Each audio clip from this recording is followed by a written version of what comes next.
भारत ने आज तक हुए आतंकी हमलों का सबसे बड़ा बदला कौन सा लिया है? आपको एक कहानी सुनाता हूँ। थोड़ा सा। ये फरवरी 2022 की घटना है। कराची में एक सज्जन, उनका उम्र कुछ मिड 50s में है। उनका नाम है जाहिद अखुंड। वो एक फर्नीचर शॉप चलाते हैं जिसका नाम है क्रिसेंट फर्नीचर्स। तो जब वो गाड़ी से उतरते हैं तो अचानक एक मोटरसाइकिल आता है। उसमें दो लोग बैठे हुए हैं, मुंह उनका ढका हुआ है, और एकदम उनके पास रोकते हैं। तो ये सोचते हैं शायद कुछ पूछने वाला है, एड्रेस वगैरह क्या। तो बोला क्या है। पिलियन राइडर था, वो उतरता है मोटरसाइकिल से और उनको जाके पूछता है कि बोला जहूर इब्राहिम बिस्ती ना। एक गन निकलता है, उनके छाती पर फायर करता है पहला वाला। कूदे भर का जोर लगा लो और बिगाड़ लो जो बिगाड़ सकते हो। 1999 दिसंबर IC-814 का हाईजैकिंग हुआ था। उसका एक हाईजैकर था जहूर इब्राहिम मिस्त्री। जो इंडियन सिक्योरिटी एजेंसीज से लोग गए थे उनसे हाईजैकर से नेगोशिएट करने के लिए, उनमें से एक जने थे who was from intelligence bureau यानी कि IB, जिनका नाम था अजीत डोवाल। और 2022 जब ये किस्सा कराची में हुआ, इत्तेफाक है कि देश के नेशनल सिक्योरिटी एडवाइजर भी अजीत डोवाल।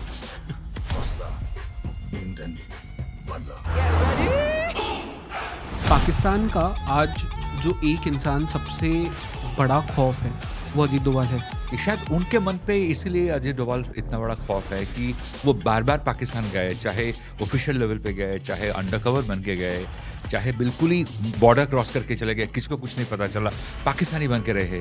पाकिस्तान को बाद में मालूम पड़ा कि अजीत डोभाल यहाँ आए और क्या करके गए। हौसला, ईंधन, बदला।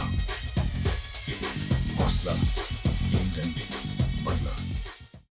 अजीत डोभाल एक ऐसा नाम जिसको सुन के पाकिस्तान की और आसिम मुनीर की रूह कांप जाती है। इस पॉडकास्ट पे आज आपको जानने मिलेगा कि किस तरह से भारत के इस धुरंधर अजीत डोभाल ने भारत की सुरक्षा की है फ्रॉम द शैडोज। उन्होंने किस तरह से पाकिस्तान को दुम दबाकर भागने पे मजबूर किया है मल्टीपल टाइम्स। ये आपको जानने मिलेगा आज के इस पॉडकास्ट पे। नमस्ते, जय हिंद। मेरा नाम है जयेश गंगन और ये है द आवारा मुसाफिर शो, एक ऐसा पॉडकास्ट जहां मैं बात करता हूं भारत के पास्ट, प्रेजेंट और फ्यूचर की। आज के इस पॉडकास्ट पे मेरे गेस्ट है अनिरुद्ध मित्रा सर। अनिरुद्ध मित्रा सर को आपने हमारे इस पॉडकास्ट पे पहले कई बार देखा होगा, और आज हम बात कर रहे हैं एस्पियोनाज की दुनिया की। हम बात कर रहे हैं भारत के धुरंधर अजीत डोभाल की। इस पॉडकास्ट पे आपको जानने मिलेगा अजीत डोभाल की ट्रू स्टोरी को। अगर आप एक ऐसे इंसान है जिसे अजीत डोभाल जी में इंटरेस्ट है, जिसे भारत के नेशनल सिक्योरिटी में इंटरेस्ट है, जिसे एस्पियोनाज की दुनिया में इंटरेस्ट है, जिसे धुरंधर में इंटरेस्ट है, तो ये पॉडकास्ट आपको ज़रूर देखना चाहिए एंड तक, क्योंकि इसमें बहुत सारी ऐसी स्टोरीज है जो आपको बहुत इंटरेस्टिंग लगेगी। So without any further ado, let's start in 3, 2, 1।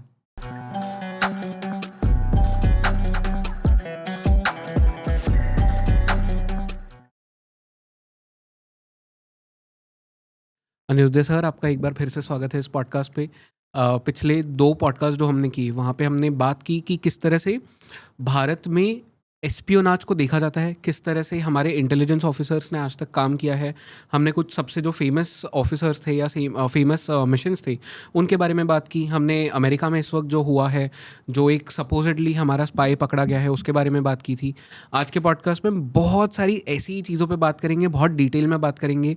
आपके पास में बहुत फैसिनेटिंग कुछ असली स्टोरीज़ भी है जो आज तक लोगों को पता नहीं थे, आप वो बताने वाले हैं। तो सभी चीज़ों पे बात करेंगे। But sir, firstly welcome on the podcast. Thank you so much Jayesh. मुझे तो कभी कभार लगता है this is becoming my second home. बार बार आप मेरे को मौका देते हैं आके अपनी कहानियाँ सुनाने के लिए। So thank you once again. Yes sir, you are too kind कि आप हर बार आपने हमारी बात मानी, and you have been very eager to talk about the stories. And I hope so कि अब तक हमने 2 पॉडकास्ट किए थे, उसमें लोगों को आपकी बुक के बारे में भी पता चला, उन्होंने बुक से भी बहुत सारी स्टोरीज जानी आई एम होगी। श्योर। ऑफ कोर्स इस पॉडकास्ट से भी पता चलेगा। बट सर, आज का जो पॉडकास्ट है, this is somewhere around the story कि भारत ने रिवेंज कैसे लिया, जो आज तक भारत के ऊपर इतने हमले होते आए हैं। हम IC-814 की बात कर लें, हम 26/11 की बात कर लें, हम पार्लियामेंट अटैक्स की बात कर लें, बहुत सारे हमारे ऊपर इस तरह के आतंकी हमले हुए हैं।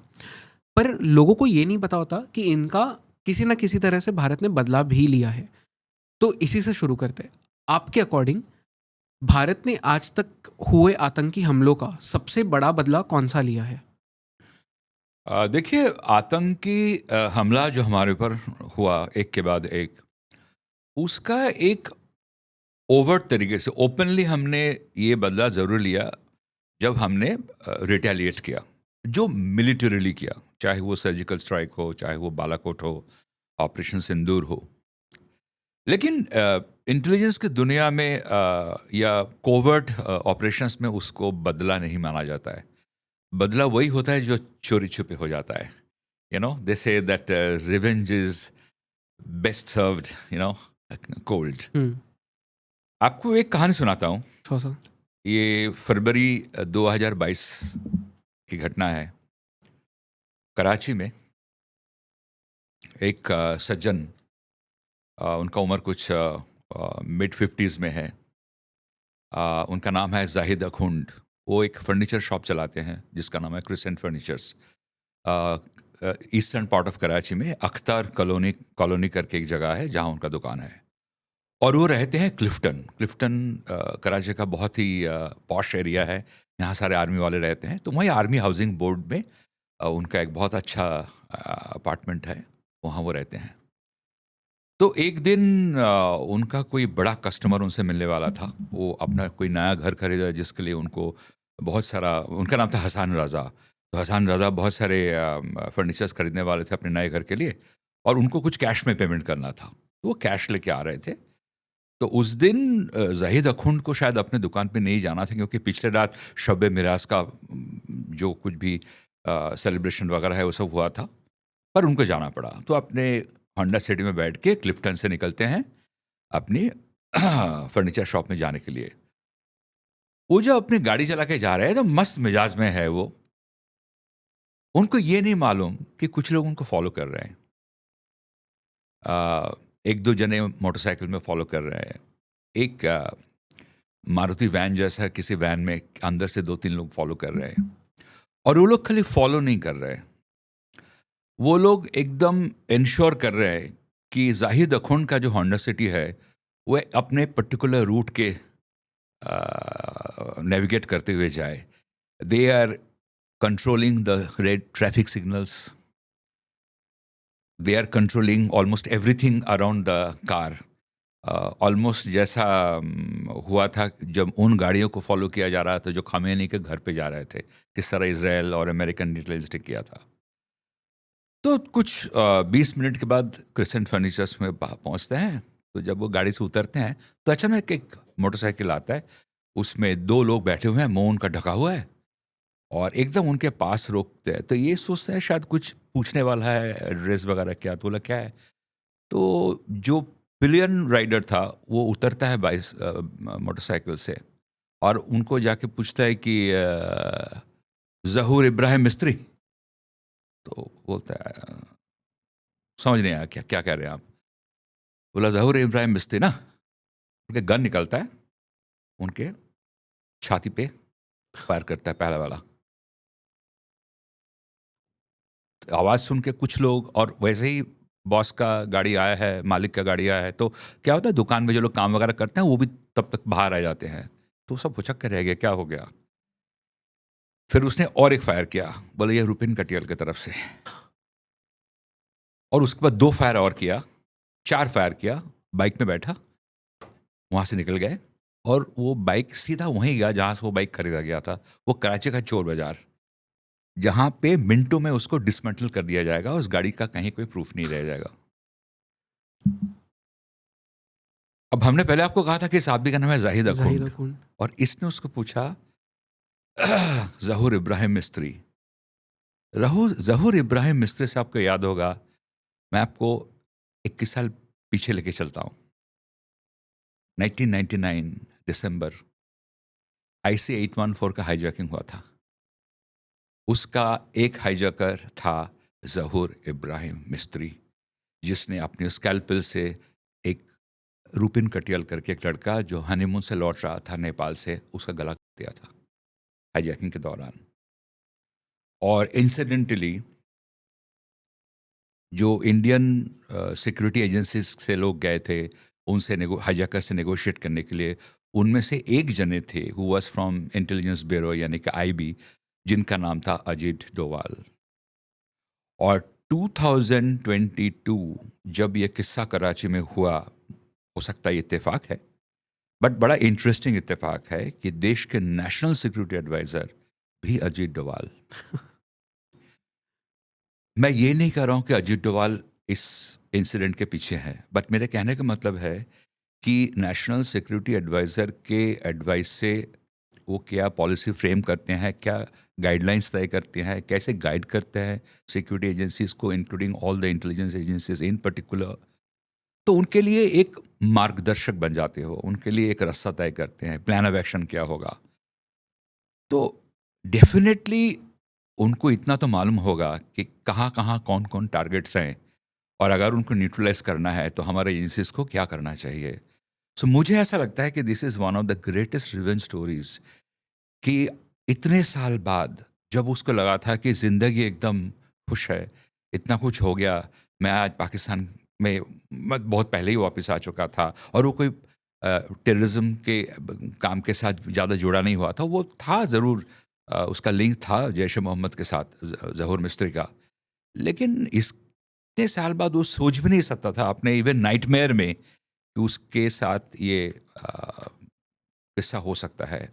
और उसके अगले कुछ 1.5-2 साल के अंदर कम से कम 7 और 8 इंडियाज मोस्ट वांटेड को पाकिस्तान में एक के बाद एक मारा जाता है।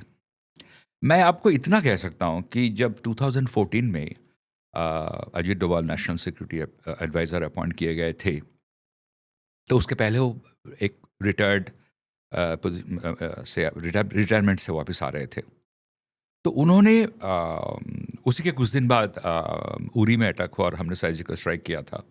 और जो असेसमेंट होता है बार बार रिस्क फैक्टर्स की, कि बॉर्डर के उस पार से अगला अटैक कब हो सकता है, क्या हमने जो सर्जिकल स्ट्राइक किया इसका कितना बड़ा असर होगा टेररिस्ट के ऊपर, कितना कहाँ तक हम नुकसान उनको पहुँचाया, तो ये सारा जब असेसमेंट लिया जाता है, तो अजीत डोवाल का जहाँ तक मुझे मालूम है ये बार बार यही सोचना था, ये मानना था सबके सामने कि खाली बॉर्डर क्रॉस करके हम 1-2 एक्शन ले ले, इससे नहीं होगा। जहाँ जहाँ आईएसआई और पाकिस्तान आर्मी या पाकिस्तान गवर्नमेंट के शरण में जहाँ जहाँ ये लोग बैठे हैं, या कोई भी किसी और कंट्री में, हम लोगों को हर जगह बॉर्डर क्रॉस करके या उस देश में खुफिया तरीके से घुस के उनके खिलाफ कोई ना कोई एक्शन लेना चाहिए। तो जहाँ तक मुझे मालूम है कि पीएमओ से उनको ये भी पूछा गया था कि अब कितने देश के साथ हम लोग वॉर करेंगे, तो उनका कहना था कि वॉर थोड़ी कर रहे हैं, we are just taking some covert actions, that's all. हमें पता है कौन कहाँ छुपा है, all we have to do is we have to just expand our network, जाल थोड़ा सा और बिछा दो, और सही वक्त आने पे उसको उसका रास्ता दिखा दो, दैट्स ऑल। तो इस किस्म के एक्शंस, इस किस्म के कोवर्ट एक्शंस पहले नहीं हुआ है, ये पहली बार इंडिया ने देखा। मुझे लगता है कि these are some of the greatest revenge stories, जिसके बारे में हम लोग को सिर्फ इतना ही पता होता है कि कहीं कोई मारा गया और पाकिस्तान या कोई और देश हम पे उंगली उठा के कह रहे हैं कि इसके पीछे रॉ का हाथ है। लेकिन इस किस्म के ऑपरेशंस के लिए सालों से तैयारियां होता है, बहुत समय तक आप कोई एक्शन लेते ही नहीं, ये जानते हुए भी कि आपका टारगेट जो है वो कहाँ छुपा हुआ है, क्योंकि आप नहीं चाहते कि ऐसा कोई काम आप करे जो अगर बाई चांस लीक हो जाएगा तो आगे की जितने आप एक्शन ले सकते ना जिन जिन के ऊपर, वो सब क्या बोलते हैं, अलर्ट हो जाएंगे। So you have to be very very careful. तो आपको मतलब कि अगर आपको अगला कुछ 5, 6, 7 ऐसे टारगेट्स आपके पास है जहाँ लगता है कि आपको एक्शन लेना चाहिए, क्योंकि आपने जितना भी कोशिश किया होगा पाकिस्तान या किसी और देश के साथ कि आप उन्हें हमारे पास हैंड ओवर कीजिए बतौर प्रूफ के साथ, लेकिन किसी ने आपकी सुनी नहीं, किसी ने इंडिया के साथ कोऑपरेट नहीं किया, तब जाके अगर आपको लगता है कि this is the last resort और हमें कुछ करना चाहिए एक मैसेज भेजने के लिए, तो इस किस्म के एक्शन कई सारा लिया गया। तो मुझे लगता है कि चाहे वो ज़हूर मिस्त्री की कहानी हो, चाहे किस तरह सैयद खलीद राजा को मारा गया या बशीर अहमद पीर को मारा गया, ये सारे जो है इंडियाज़ मोस्ट वांटेड पाकिस्तान की शरण में है या कनाडा में है या यूएस में है या यूके में है, गल्फ में है, पीओके में है, कुछ अफगानिस्तान में छुपे हुए हैं। यहाँ किसी ना किसी तरीके से, चाहे आपके की खुद के ऑपरेटिव हो, कोई एसेट आपके लिए काम कर रहा हो, या आप वहाँ की अंडरवर्ल्ड के साथ आपकी कोई अंडरस्टैंडिंग हो कि आप हमारे लिए काम कर दीजिए, 2-3 जगह हम आपको छूट दे देंगे। तो इस तरह मेरे ख्याल से कुछ 60 प्लस टारगेट्स को न्यूट्रलाइज किया गया ऑल ओवर द वर्ल्ड पिछले 4-5 साल के अंदर।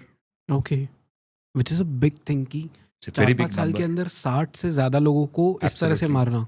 मतलब कि ये तो मेरी इन्फॉर्मेशन है। हम्म, तो जरा सोचिए कि एक मेरे जैसे लेमैन को अगर ये इन्फॉर्मेशन मिल सकता है, और हमारा इन्फॉर्मेशन कौन सा है कि this is today available in public domain, कि कितने सारे किलिंग्स हुआ है अक्रॉस द वर्ल्ड जहां पाकिस्तान या उन विक्टिम्स के फैमिली जो है, टारगेट्स के जो फैमिलीज है, उन्होंने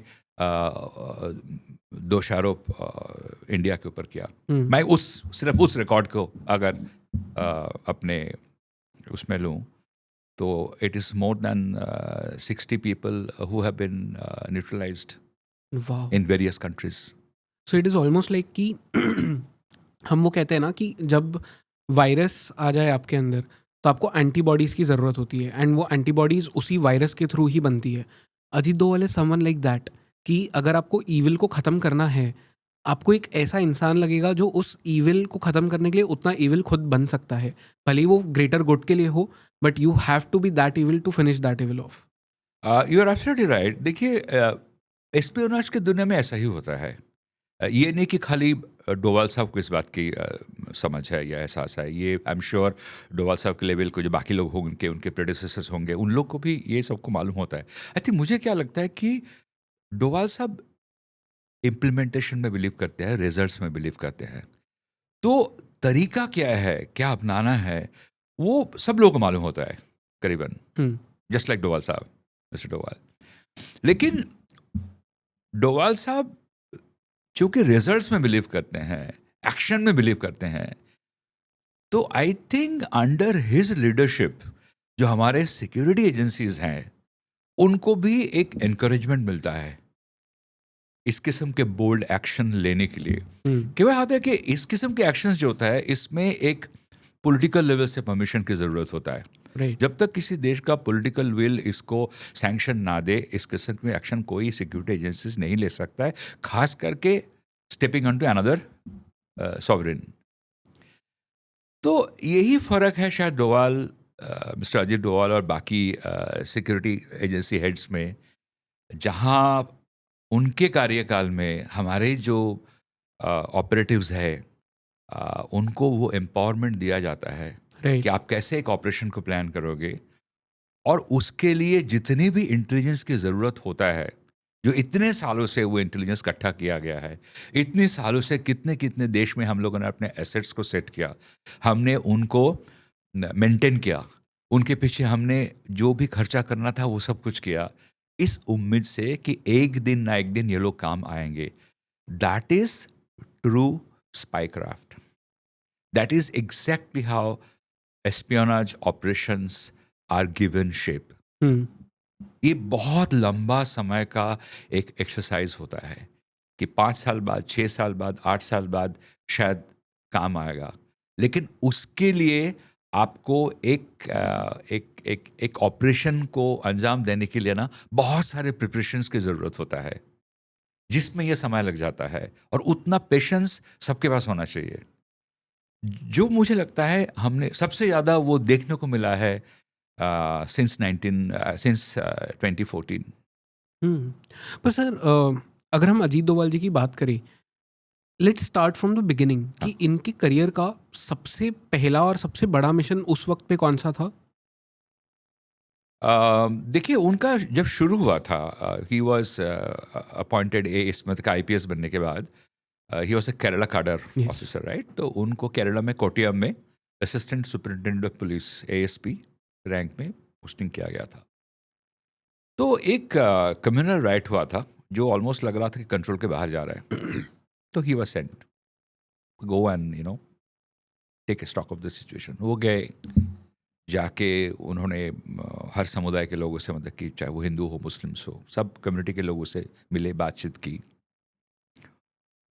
और उन्होंने उनको एक बात समझाया कि देखो, जो हो गया वो तो हो गया, लेकिन देखो ये जो लूट वगैरह हुआ अलग अलग एरिया में, सब लोगों के घर से कुछ ना कुछ गया, सब लोगों को इतना नुकसान हुआ, तो क्यों नहीं ऐसा करते कि जिन लोगों ने ये लूट मार किया है, सबसे पहले उनको पकड़ के उनसे जो सामान आपके घर से चला गया उसको हम जब्त करते हैं और सब लोग को वापस करते हैं। तो देखिए, instead of just focusing only on arresting people, producing them in court and sending them to jail, he did something which rarely कोई ऑफिसर करता है, राइट। कि घर से लूटा हुआ सामान जो चला गया उसको वापस लाके, जिसका खो गया, जिसका नुकसान हुआ, उसी को वापस करो, so that he could win their heart. तो that was really noticed by the administration.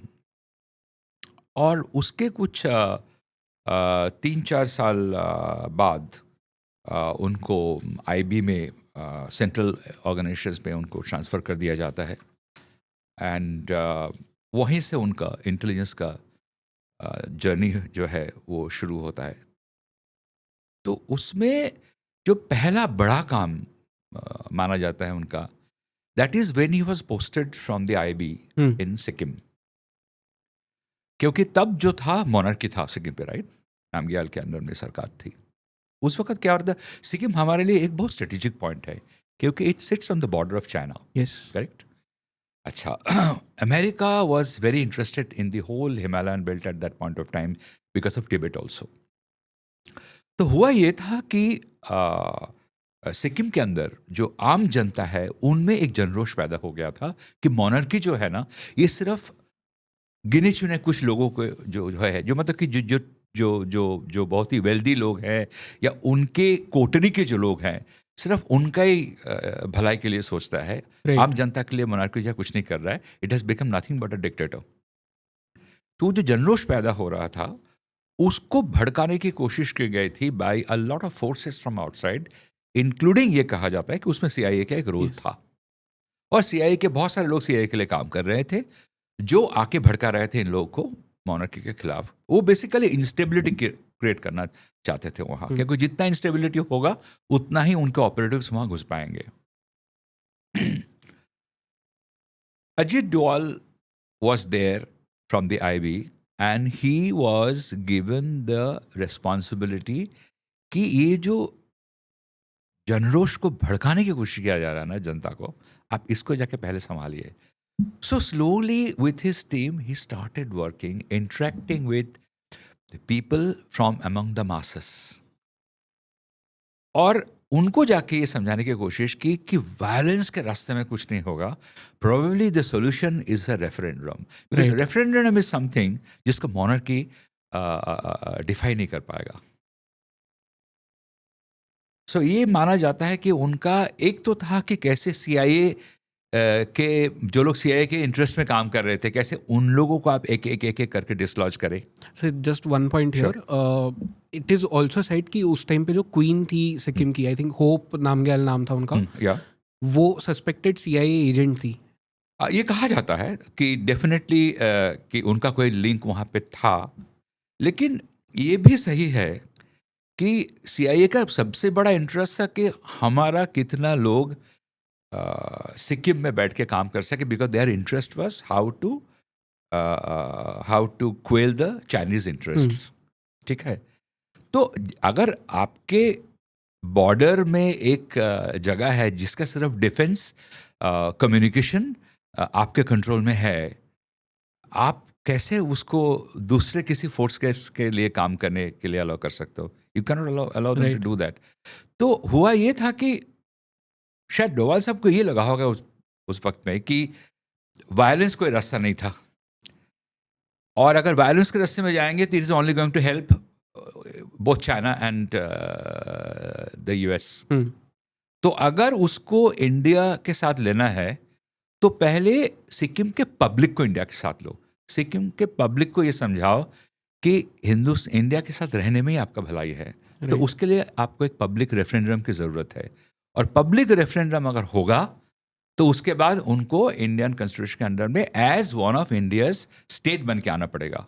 वो हुआ, उसके बाद वहाँ चुनाव हुआ और एक डेमोक्रेटिकली इलेक्टेड वहाँ सरकार बना, Right. मोनार्की खत्म हुआ and Sikkim became India's 22nd state. तो खाली वहाँ बहुत सारा चीज उनको करना पड़ा होगा। उनको चाइना को हैंडल करना पड़ा था, उनको CIA को हैंडल करना पड़ा था, उनको पब्लिक को हैंडल करना पड़ा था, अपने तरफ लेना था, उनको मोनार्की को हैंडल करना पड़ा था। Going by his experience and age, at that point of time, it is considered a great piece of work by an intelligence official. Sir and I think Sikkim में जो हुआ और जिस तरह से सिक्किम का मर्जर हुआ भारत के साथ में, उस वक्त वहाँ पे दो जो इंडिया के सबसे ग्रेटेस्ट स्पाइज हम कह सकते हैं, वो साथ में भी काम कर रहे थे शायद। RN काओ RNDW की तरफ से काम कर रहे थे एंड अजीत डोभाल IB की तरफ से। Definitely, there's no doubt about it. क्योंकि जहाँ तक एक्सटर्नल इंटेलिजेंस एजेंसीज का काम है, वो अक्रॉस द बॉर्डर से इंफॉर्मेशन लेके आते थे। जहाँ तक CIA की एक्टिविटीज़ की बात है, वो भी रॉक को ही उसके वो इंफॉर्मेशन गैदर करना था। अगर चाइना कुछ कर रहा था, वो भी रॉक का जिम्मेदारी था। लेकिन उस समय पे ये भी माना जाता है कि आरकन में जाके as an undercover agent Ajit Doval खुद इंटेलिजेंस गैदर कर रहे थे। तो ये उनका एक बहुत बड़ा खूबी ये है, हमने बार बार बहुत सारे ऑपरेशन में देखा कि IB में काम करते थे वो, जिसका प्राइमरी रिस्पॉन्सिबिलिटी है डोमेस्टिक इंटेलिजेंस गैदर करना। लेकिन आप देखिए बार बार उनके बारे में ये कहा जाता है, सुना जाता है कि वो बॉर्डर क्रॉस करके एक दूसरे, चाहे उसको आप दुश्मन देश मानिए या कोई और देश हो, जहाँ उनका कोई जुरिस्डिक्शनल अथॉरिटी या पावर नहीं है, वहाँ वो अंडर कवर में जाते हैं और वहाँ से इंटेलिजेंस गैदर करके अपने टेरिटरी में वापस आ जाते हैं। प्राइमरीली ये रॉ का काम है, करेक्ट। प्राइमरीली ये मिलिट्री इंटेलिजेंस का काम है, ये कुछ हद तक Indo Tibetan border police ITBP का काम है। लेकिन ये काम बार बार अजीत डोभाल ने निभाया कि एक SP रैंक होते हुए, एक DIG रैंक होते हुए भी वो बॉर्डर क्रॉस करके चले जाते हैं। और सिक्किम में भी उनका एक बहुत बड़ा योगदान रहा। When he had cross the border, he had gone and stayed in China for a very long time to gather information and get back to India with that. But ये दिस वाज इनिशियल, मतलब one of his very first missions जो उन्होंने किया था। Absolutely. तो ये हमें actually तब से ही देखने मिल रहा है कि जितना हम आज अजीत डोभाल जी के बारे में बात करते हैं, उनके डेयरिंग के बारे में, उनके विल पावर के बारे में, ये तब से ही चला रहा है। It's not something very new for him, ये तब से ही करते आ रहे हैं। जो हमने पिछले पॉडकास्ट पे बात की थी कि अजीत डोभाल ने खुद ने कहा था कि डर 3 तरह के होते हैं, एक पहले आपको लगता है, एक वाइल्ड द मिशन लगता है और एक बाद में लगता है। और उन्होंने कहा था कि मैं वो तीसरे कैटेगरी में हूं। तो ये उनकी यंग डेज से ही है, हमेशा हमेशा देखा जाए अगर। क्योंकि दूसरा और एक चीज़ क्या होता है कि ऐसा नहीं कि कोई ऑफिसर सिर्फ अपनी मनमर्जी से कहीं चला जाता है, उसको अपने सीनियर्स को कन्विंस करना पड़ता है। सीनियर्स को भी ये जजमेंट लेना पड़ता है कि क्या ये आदमी इस चीज़ के काबिल है। क्योंकि नॉर्मली IPS ऑफिसर्स या IPS रैंक के जो ऑफिसर्स होते हैं, वो बात बात में अंडर कवर नहीं हो जाते हैं। वो एक स्ट्रेटेजी तय करते हैं, एक यूनिट तैयार करते हैं, एसेट्स को डेवलप करते हैं, इन्फॉर्मर्स लाते हैं, लीडरशिप एक पूरे नेटवर्क को इस्टेब्लिश करते हैं और सबको गाइड करते हैं। ऑपरेशन के टॉप में रहते हैं, हेड करते हैं और सबको गाइड करते रहते हैं किसका क्या काम होता है। So it's like you are sitting on a chess board जहाँ ये सारे मोहरे आपके हैं। लेकिन अजीत डोभाल एक कैरेक्टर है जो मोहरे बन के चेस बोर्ड में उतर जाते हैं। ये बार बार देखा गया, चाहे वो कभी कुछ और बन के लड़नेगा के साथ जाके बात करना हो, चाहे मिजो गेरिल्लास के अंदर जाके बात करना हो, चाहे चाइना टेरिटरी में चले जाना हो, चाहे पाकिस्तान जाना हो। He has done it time and again and he has always done it very very successfully. Because I think जो हम शुरू में कह रहे थे कि ही always believes in direct action, he believes in result. शायद उनको लगता होगा कि अगर मैं खुद जाके ये इन्फॉर्मेशन लेके आ जाऊं या एक स्टडी करके एक असेसमेंट करके आता हूं, तो शायद ये काम ज़्यादा जल्दी हो सके than depending on others. I don't know, it may be a personality trait, but even Sikkim के ऑपरेशन के दौरान भी काफ़ी रिलायबल सोर्सेस से पता चलता है कि he had cross the border and stayed there for some time and return with information. Great. So sir, जब हम सिक्किम की बात करते हैं, सिक्किम के ऑपरेशन की बात करते हैं, अजीत डोभाल जी चाइना तक चले गए थे। हाँ, जहाँ तक मैंने सुना है कि जब वो सिक्किम में पोस्टेड थे और उनको पता था कि एक पब्लिक अनरेस्ट क्रिएट करने के लिए दोनों तरफ से कोशिश की जा रही, दोनों तरफ मतलब जो सीआईए के इंटरेस्ट के लिए काम कर रहे थे और एक तरफ से चाइना था। तो चाइना डेफिनेटली नहीं चाहता था कि मोनार्की जो है सिक्किम की वो ख़त्म हो, क्योंकि वो उनके इंटरेस्ट में था। Because Sikkim was sitting at the border of India and China in Nathula में। तो ये सुनने को मिलता है कि अजीत डोभाल बॉर्डर क्रॉस करके चाइना चले गए एज एन अंडर कवर और काफ़ी समय वहाँ बिताया इंफॉर्मेशन इकट्ठा करने के लिए। ऐसा सुनने में आता है कि सिक्किम के अंदर जब वो आईबी में पोस्टेड थे तो जाहिर है उनका एक अपना इंफॉर्मेशन नेटवर्क था, उनके अपने इन्फॉर्मर्स थे। अजीत डोभाल के सिक्किम में जाने के पहले से ही था होगा, उन्होंने अपना नेटवर्क क्रिएट किया। लेकिन उनको शायद लगा होगा कि this is probably not enough, क्योंकि और ऐसा हमने बार बार देखा है कि अजीत डोभाल जो है वो फर्स्ट हैंड इंफॉर्मेशन में बहुत बिलीव करते हैं, वो बहुत डायरेक्टली लोगों से बात करते हैं। और शायद इसीलिए ही अजीत डोभाल बॉर्डर क्रॉस करके of course as an undercover China गए, वहाँ पे रहे, काफ़ी समय बिताया। मुझे ये थे नहीं मालूम क्या बनकर कौन से बेस में वहाँ गए थे, किस लैंग्वेज में वो बात करते थे, लेकिन सही सलामत वापस आए, कभी पकड़े नहीं गए। और हमने देखा कि अगर वो कोई इन्फॉर्मेशन लेके आए होंगे तो उसका फ़ायदा किसको पहुँचा, कि how smartly he handled every stake holder, चाहे वो नामग्याल हो, चाहे वो आम जनता हो सिक्किम के जो नामग्याल के खिलाफ हो रहे थे, चाहे वो लोग हो जो सीआईए के लिए काम कर रहे थे। क्योंकि जैसा अभी आपने कहा कि वो तो मोनार्की को ही सीआईए के साथ जोड़ दिया जाता है और उसमें बहुत सारे करप्शन की बातें थी कि पैसे सीआईए से भरपूर पैसा आ रहा था, तो उनको लगा था कि अगर हम सीआईए के साथ रहेंगे तो it's a regular source of income for us, and these are again standard tactics played by intelligence agencies. तो इतने सारे वेस्टेड इंटरेस्ट को as the head of IB in that region Ajay Doval को डील करना पड़ा था। बट अल्टीमेटली उन्होंने हासिल करके दिखाया जिस काम के लिए उनको वहाँ भेजा गया था, और eventually Sikkim became India's 22nd state. Wow. ये सिर्फ ये मुझे तो नहीं मालूम कि वो इसके बाद भी या कभी चाइना जाके रहे एज एन अंडर कवर या क्या, I don't know, but this is one story that we know about कि उनका चाइना जाके रहना, अजीत डोभाल का चाइना जाके रहना। बट डू यू थिंक कि जिस तरह से ज़हूर मिस्त्री को मारा गया था, we don't know for sure, but हो सकता है कि उसी वक्त से प्लानिंग शायद अजीत डोभाल जी ने स्टार्ट कर दी थी कि आप एसेट्स बना के रखते हो जहाँ पे आपके एनिमीज़ हैं उनके आसपास, उसी तरह से चाइना में भी उनके एसेट्स होंगे आज? बिल्कुल होगा। आपने बिकॉज आपने ज़हूर मिस्त्री का मेंशन किया तो मैं थोड़ा उसमें आपको और एक बार ले चलता हूँ।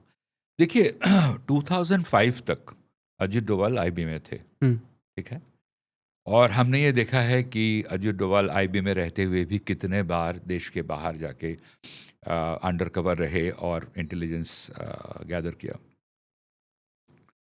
उनको टेररिस्ट के माइंड इतनी अच्छी तरह समझ आता था, उन्होंने अपना जो नेटवर्क सब जगह तैयार किया था, इंक्लूडिंग कैसे टेरर ऑर्गेनाइजेशन के अंदर इन्फिल्ट्रेट करते हैं, अपने लोगों को बिठाया जाता है, ये काम उनका चल रहा था। तो 2005 भी ये माना जाता है कि उनका अपनी नेटवर्क के साथ या अपने ट्रस्टेड इन्फॉर्मर्स जो है उनके साथ काम करना शायद बंद नहीं हुआ होगा।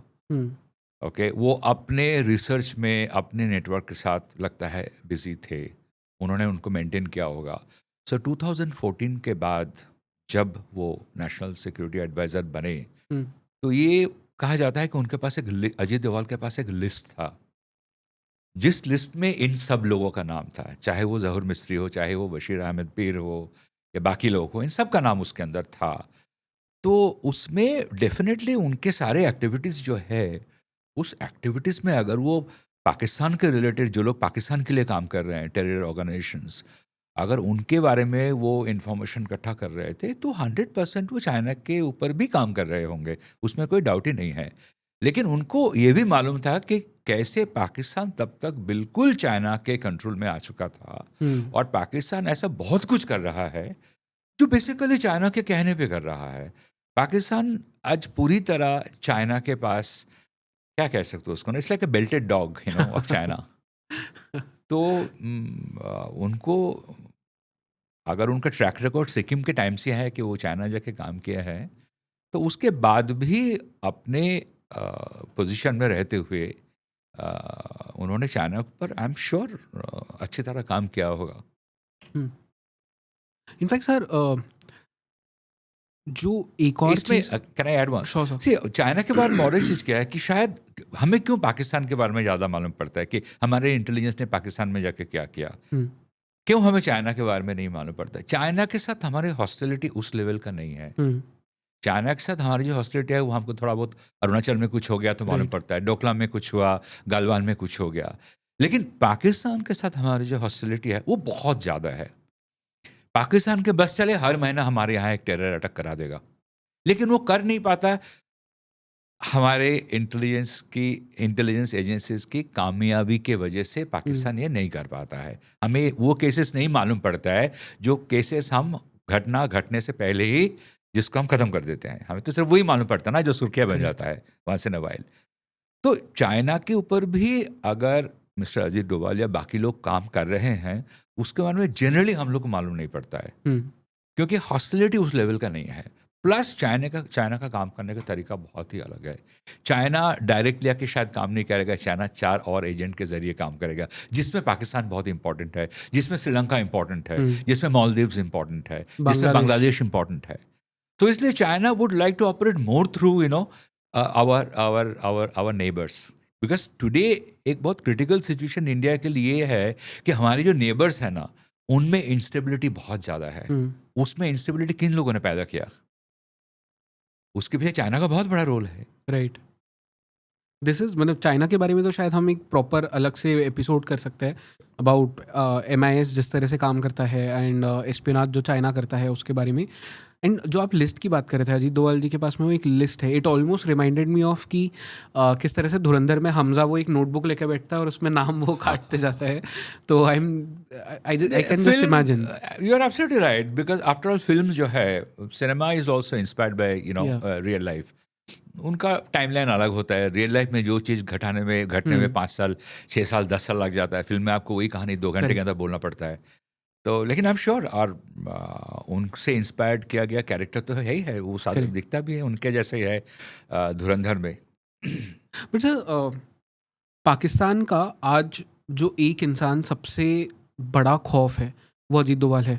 हमने ऑपरेशन सिंदूर के वक्त भी देखा कि जिस तरह से हैंडल किया है उस पूरे सिचुएशन को और जिस तरह से दबाया था पाकिस्तान को भारत ने।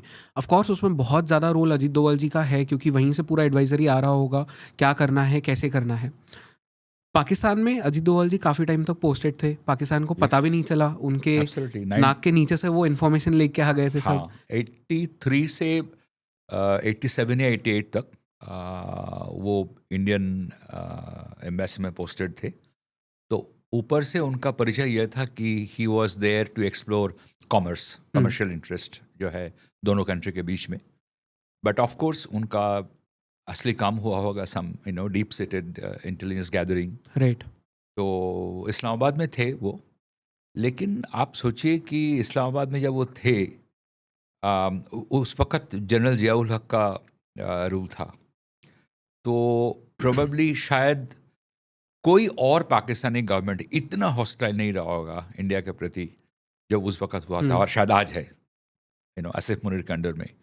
तो उस वक्त पाकिस्तान में जाके रहना और वहाँ की आर्मी के अंदर घुस के काम करना, या ISI क्या कर रहा है वो पता लगाना, आर्मी क्या कर रहे हैं, उनके क्या प्लान्स है वो सारा जानकारी हासिल करना, I think it just requires tremendous will power, very strong nerve. तो पाकिस्तान को बार बार पता लगा ये कि शायद उनके मन पे इसीलिए अजीत डोभाल इतना बड़ा खौफ है कि वो बार बार पाकिस्तान गए, चाहे ऑफिशियल लेवल पे गए, चाहे अंडरकवर बन के गए, चाहे बिल्कुल ही बॉर्डर क्रॉस करके चले गए, किसी को कुछ नहीं पता चला, पाकिस्तानी बन के रहे।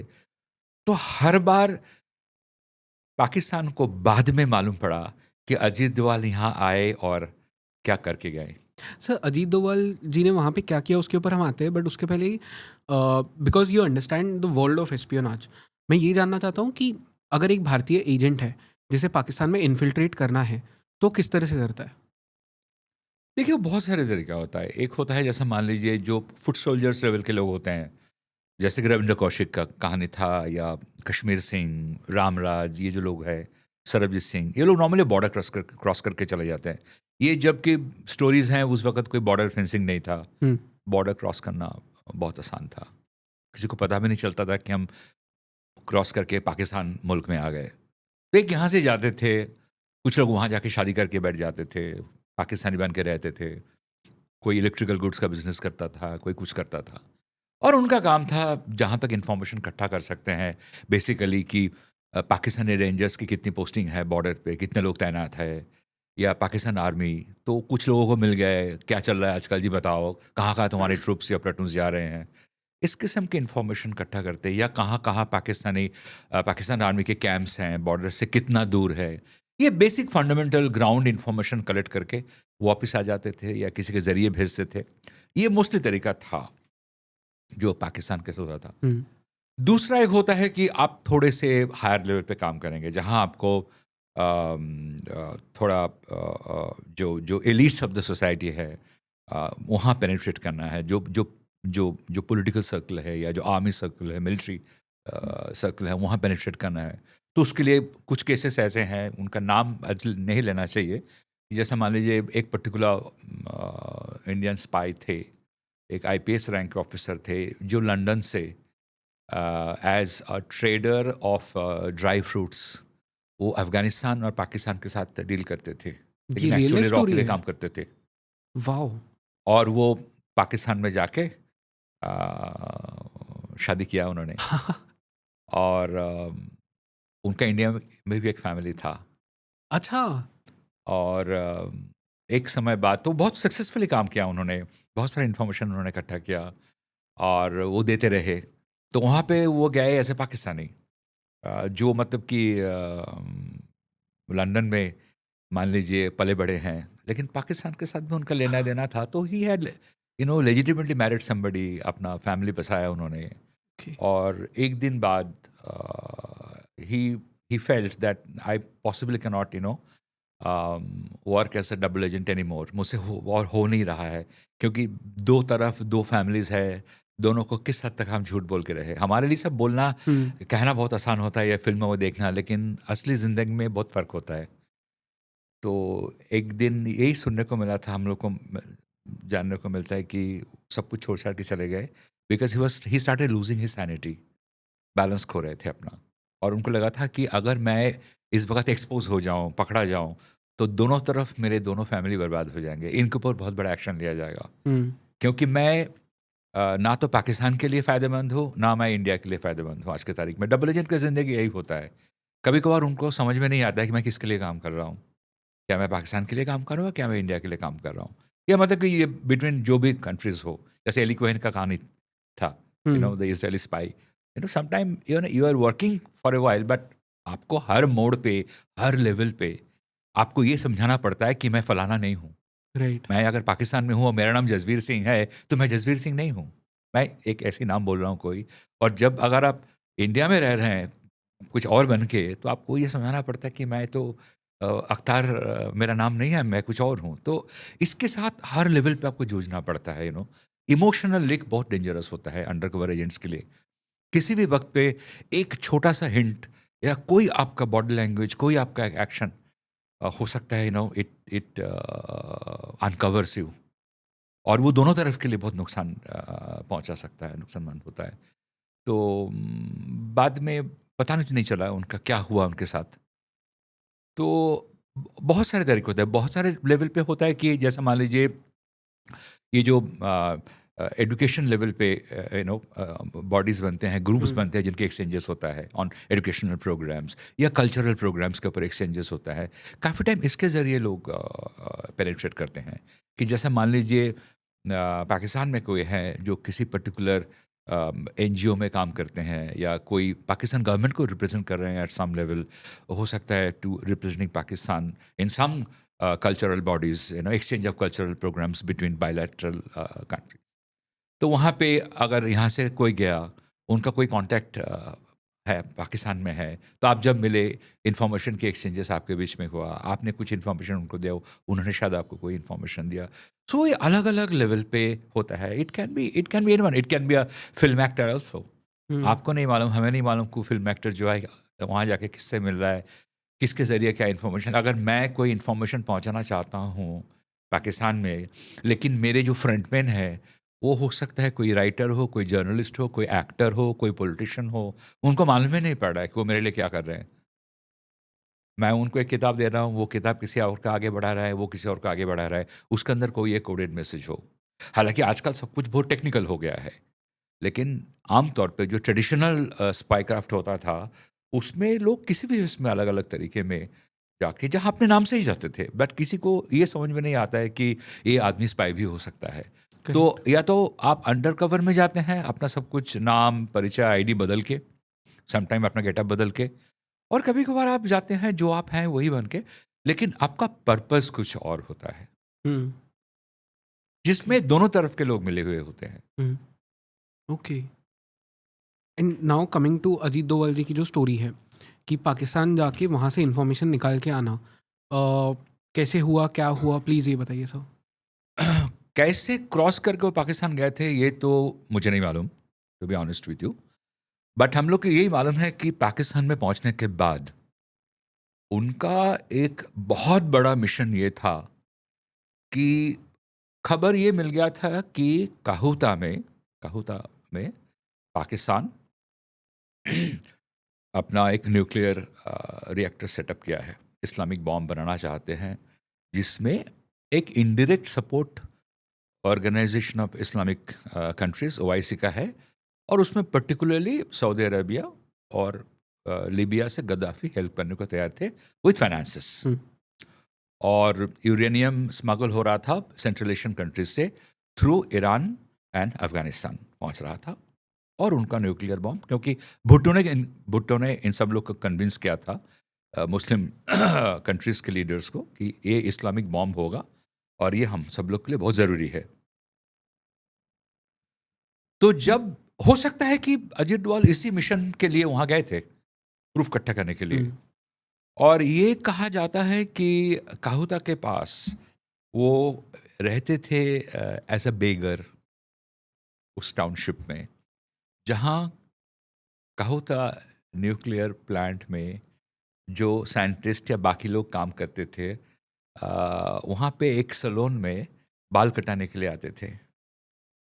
And Ajit Doval as an undercover, it is believed कि वहाँ जाके उन्होंने वो हेयर का सैंपल कलेक्ट किया और वो इंडिया भेजा, जिसको टेस्ट करके पता चला कि यस, उसमें ट्रेस मिला यूरेनियम का, रेडियो एक्टिव रेडिएशन का ट्रेसेस मिला उन हेयर सैंपल्स में। And that was proof for India कि पाकिस्तान जो है वाकई में न्यूक्लियर बॉम्ब बना रहा है। तो काम तो उन्होंने बहुत सारा किया होगा पाकिस्तान में रह के, कितने टेरर मॉड्यूल के बारे में जानकारी लिया होगा, कितने स्लीपर सेल्स होंगे, चाहे उनके या हमारे, या वहाँ से कौन हमारे यहाँ स्लीपर सेल्स को मदद कर रहा होगा। तो ऐसा ये जो यूजुअल एक एक्सरसाइज होता है किसी अंडर कवर एजेंट का, वो ज़रूर हुआ होगा। पाकिस्तान में तो ये कहानी तो सबको मालूम है कि एक बार वो एक्सपोज भी हो गए थे जब किसी ने उनको बोला था कि यू आर ए हिंदू, कान से पता चला था, वो छेद था उनका। तो दिस स्टोरीज एवरीबडी नोज, लेकिन आई थिंक सबसे शायद रोचक कहानी यही है कि जो काहूता वाला इंसिडेंट हुआ था, कि he was the one who had the smartness कि कैसे हम प्रूफ कलेक्ट करें, और एक आईपीएस ऑफिसर कहीं जाके बेगर बन के एक टाउनशिप में रह रहा है, और एक हेयर कटिंग सैलून से हेयर सैंपल कलेक्ट करके इंडिया भेज रहा है. I think that is considered one of his most talked about operations. और बट उस दौरान ये भी कहा जाता है कि ये नहीं कि खाली पाकिस्तान में ही रहे, वो पाकिस्तान से आए फिर गए. इसका पुष्टि करना बहुत मुश्किल होता है, क्योंकि कोई अच्छा स्पाई अगर होगा उसके बारे में आपको स्पेसिफिक इन्फॉर्मेशन मिल भी नहीं सकता है.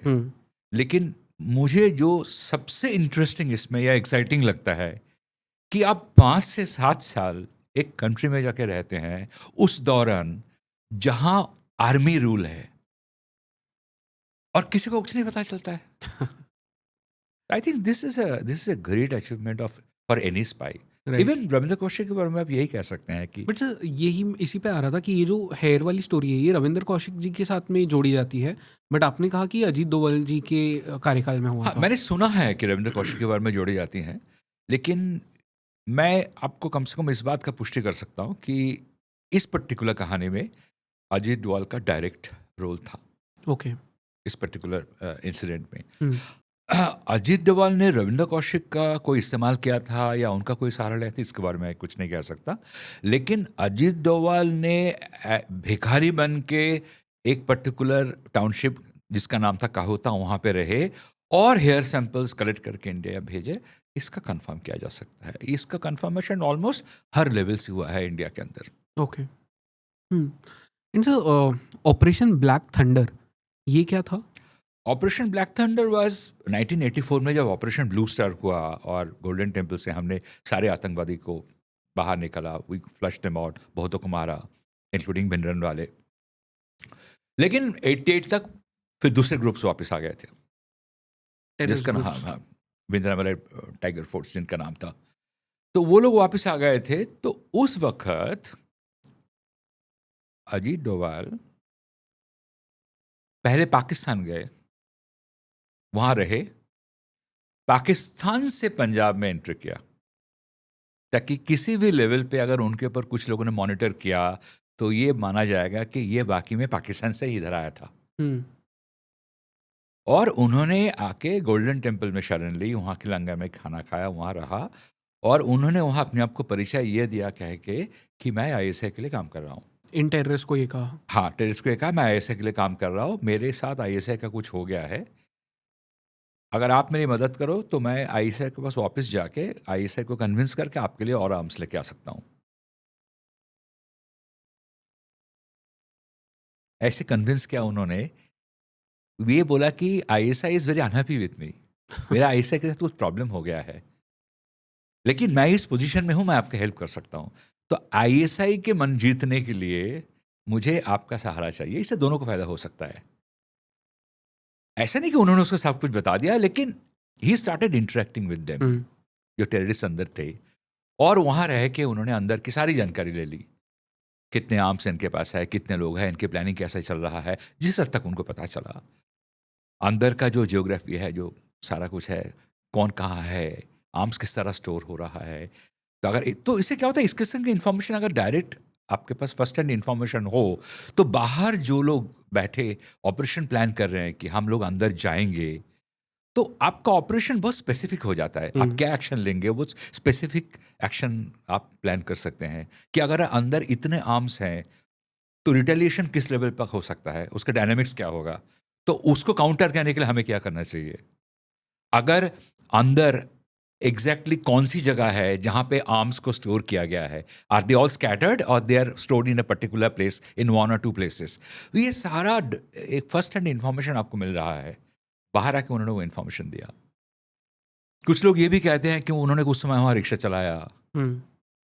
तो यही हमको मुझे बार बार लगता है कि यू नो द थिंग कि वन पर्टिकुलर ऑफिसर वो तो डायरेक्टली भी जा सकते थे. उनके लिए यहाँ के लोगों से हेल्प लेके अगर अपना गेटअप भी चेंज करना है, कुछ और बनना है, but he didn't do that. As far as I know कि वो पाकिस्तान से अमृतसर बॉर्डर क्रॉस करके आए और गोल्डन टेम्पल जाके रहना शुरू किया. राइट. और ऐसा नहीं कि कोई 1 या 2 दिन में हुआ. आई एम श्योर वहाँ काफ़ी लंबा समय उन्होंने रहा होगा और रहते हुए धीरे धीरे धीरे धीरे मैं यहाँ थोड़ा पैराफ्रेजिंग करके आपको बोल सकता हूँ, नॉर्मली स्पाई ऑपरेशन में क्या होता है, ऐसे नहीं कि कोई आदमी है, जैसे हम फिल्मों में देखते हैं कि आप ओपोनेंट कैंप पे जाते हैं, बोलते हैं ऐसा है, मैं आपके लिए अभी काम करना चाहता हूँ, उन्होंने मेरे साथ बहुत ज्यादती की है, सो मैं बदला लेना चाहता हूँ। जैसे स्टैंडर्ड स्टोरीज हम फिल्म में देखते हैं।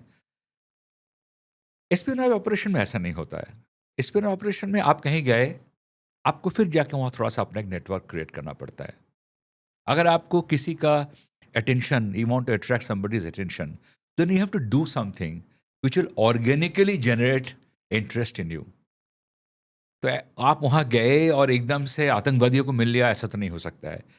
तो he must have gone there, वहाँ जाके कुछ लोगों को अपनी दोस्ती बनाए, उनको कॉन्फिडेंस मिल लिया, उनके जरिए बाकी लोगों को पता चला होगा कि कोई आया है, अपने आप को ऐसा ही कहता है, कौन है, कैसा है, पता करो इसके बारे में। अगर उन्होंने कुछ पता किया होगा बैक चैनल में, या उसको ट्रेस करने की कोशिश किया होगा, तो उनको क्या पता चलेगा, ये बॉर्डर क्रॉस करके आया था, फलाने के साथ आया था, फलाने को मिला होगा। वही है कि you know how you leave traces of information, right. Leave A trail of it, जो जाके पुष्टि कर देता है कि हाँ है, बाकी में पाकिस्तानी है जाके वो। और उनका जो नॉलेज है, पढ़ाई लिखा है उर्दू में, बहुत अच्छा है, बहुत गहरा है। वो उनका उर्दू लिखना, उर्दू पढ़ना वगैरह में ये मास्टर सब है। तो आपके पास सब कुछ है, you no, you understand that culture so well. तो जाके एक मुसलमान बन के किसी के सामने रहना, और जो आदमी ऑलरेडी पाकिस्तान में 5 से 7 साल जो भी होगा रह चुके हैं एज अंडर कवर, तो उनको वो सारे ट्रिक्स सब तक बहुत अच्छी तरह आता होगा। तो अंदर जाके he must have taken his own time to win the confidence of this people, और जाके अंदर से उन्होंने वो सारा इन्फॉर्मेशन लिया और लेके फिर बाहर आके हमारे फोर्सेस को दी। और फिर बाद में अगर आप कैजुअलिटी भी देखेंगे, ऑपरेशन ब्लैक थंडर 2 में जो कैजुअलिटीज था वो कहीं कम था ऑपरेशन ब्लू स्टार 1984 की तुलना में। जस्ट बिकॉज क्योंकि अजीत डोभाल जी अंदर जाके वो इन्फॉर्मेशन लेके आ पाए थे। बिल्कुल, अजीत डोभाल अंदर जाके इन्फॉर्मेशन जो लेके आए, उससे यही फायदा हुआ कि हमारे ऑपरेशंस जो है black thunder, operation black thunder में, वो बहुत स्पेसिफिक हो सके, जिसके वजह से कैजुअलिटीज काफी कम था compare to 1984 Operation Blue Star. And इसके बाद में एक और जो ऑपरेशन था इन विच उन्होंने एक रोमानियन डिप्लोमेट थे, लिवियो राडू 1991 में उन्हें बचाया था। ये क्या ऑपरेशन वो था? ऑपरेशन मतलब उसमें ऐसा कुछ था कि उनको किडनैप कर लिया था खालिस्तान टाइगर फोर्स ने, सॉरी भिंद्रनवाले। लिवियो राडू के केस में कोई एग्जैक्ट ऑपरेशन जहाँ तक मुझे मालूम है अजीत डोभाल ने नहीं किया था। उस केस में हुआ ये था कि भिंद्रनवाले टाइगर फोर्स के जो लड़के थे, उन्होंने रोमानियन डिप्लोमेट लिवियो राडू करके थे, उनको किडनैप कर लिया था और जेल से अपने कुछ साथियों को छुड़ाना चाहते थे उनके बदले में। तब जाके अजीत डोभाल, जिनका ऑलरेडी पंजाब टेररिज्म के जितने भी ग्रुप्स थे, चाहे वो बबर खालसा हो, खालिस्तान टाइगर फोर्स हो, भिंद्रनवाले के ग्रुप हो, सब जगह उनके कॉन्टैक्ट बहुत अच्छे थे, बिकॉज वो बहुत लंबा समय से उनके ऊपर काम कर रहे थे। तो उन्होंने जाके उन लोगों को अपने कॉन्फिडेंस पे लिया था कि इसका अंजाम बहुत बुरा हो सकता है, क्योंकि एक डिप्लोमेट को जब आप किडनैप कर लेते हैं ना, तो आपका छवि बाकी कंट्रीज में बहुत खराब होता है, यू नो। तब दूसरे कंट्रीज से एक डिप्लोमेटिक प्रेशर आपके ऊपर आ जाता है कि आज इसके साथ हुआ, कल हमारे साथ कुछ हो सकता है। लेकिन उस कहानी में एक ट्विस्ट भी था। मतलब ट्विस्ट ये था कि बहुत से लड़के पंजाब से जो यूरोप या वेस्ट में जाते थे नौकरी के तलाश में, वो बहुत 10 लाख, 15 लाख, 20 लाख रुपया भर के नौकरी लेके जाते थे। तो कुछ एजेंट्स थे जिनके जरिए उनको यूरोप का वीसा मिल रहा था, वहां बहुत बड़ा पैसे का लेन देन होता था। तो उन दिनों में दिल्ली पुलिस ने एक इल्जाम लगाया था लिवियो राडू के खिलाफ कि बहुत सारा पैसा लिवियो राडू के पास पहुंच रहा था, लेकिन वीजा उतना सारा इशू नहीं हुआ था। तो इसलिए इस कहानी में जब हमें अजीत डोभाल के ऑपरेशन के पता चलता है, Ajit Doval rules as far as I know was limited to, जाकि बहुत क्रुशियल था, कि इन टेररिस्ट ग्रुप को कॉन्फिडेंस में लेना कि उनको छोड़ दो, बाकी का तुम्हारे कुछ मांगे हैं हम उसके ऊपर बात करेंगे, लेकिन इसको पहले तुम छोड़ो। एंड वो सक्सेसफुली उनको कन्विंस किया और लिव्यू राडू को छोड़ दिया भिंद्रनवाला टाइगर फोर्स ने। लेकिन पैरेलली चूंकि वो दिल्ली से किडनैप हुए थे अपने घर से, तो केस तो दिल्ली पुलिस इन्वेस्टिगेट कर रहा था, क्राइम ब्रांच।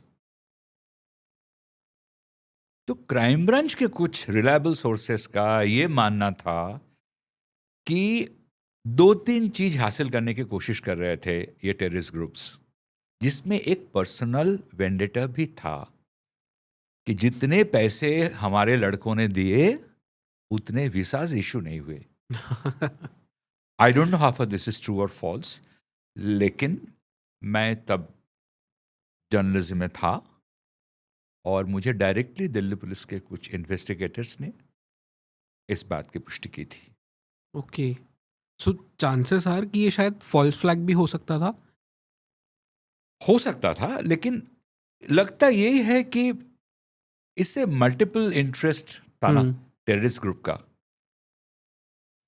क्योंकि टेररिस्ट ग्रुप लोग, देखिए, एक जब आप किसी सेलिब्रिटी को किडनैप करते हैं वो बेसिकली अटेंशन क्रिएट करने के लिए करते हैं।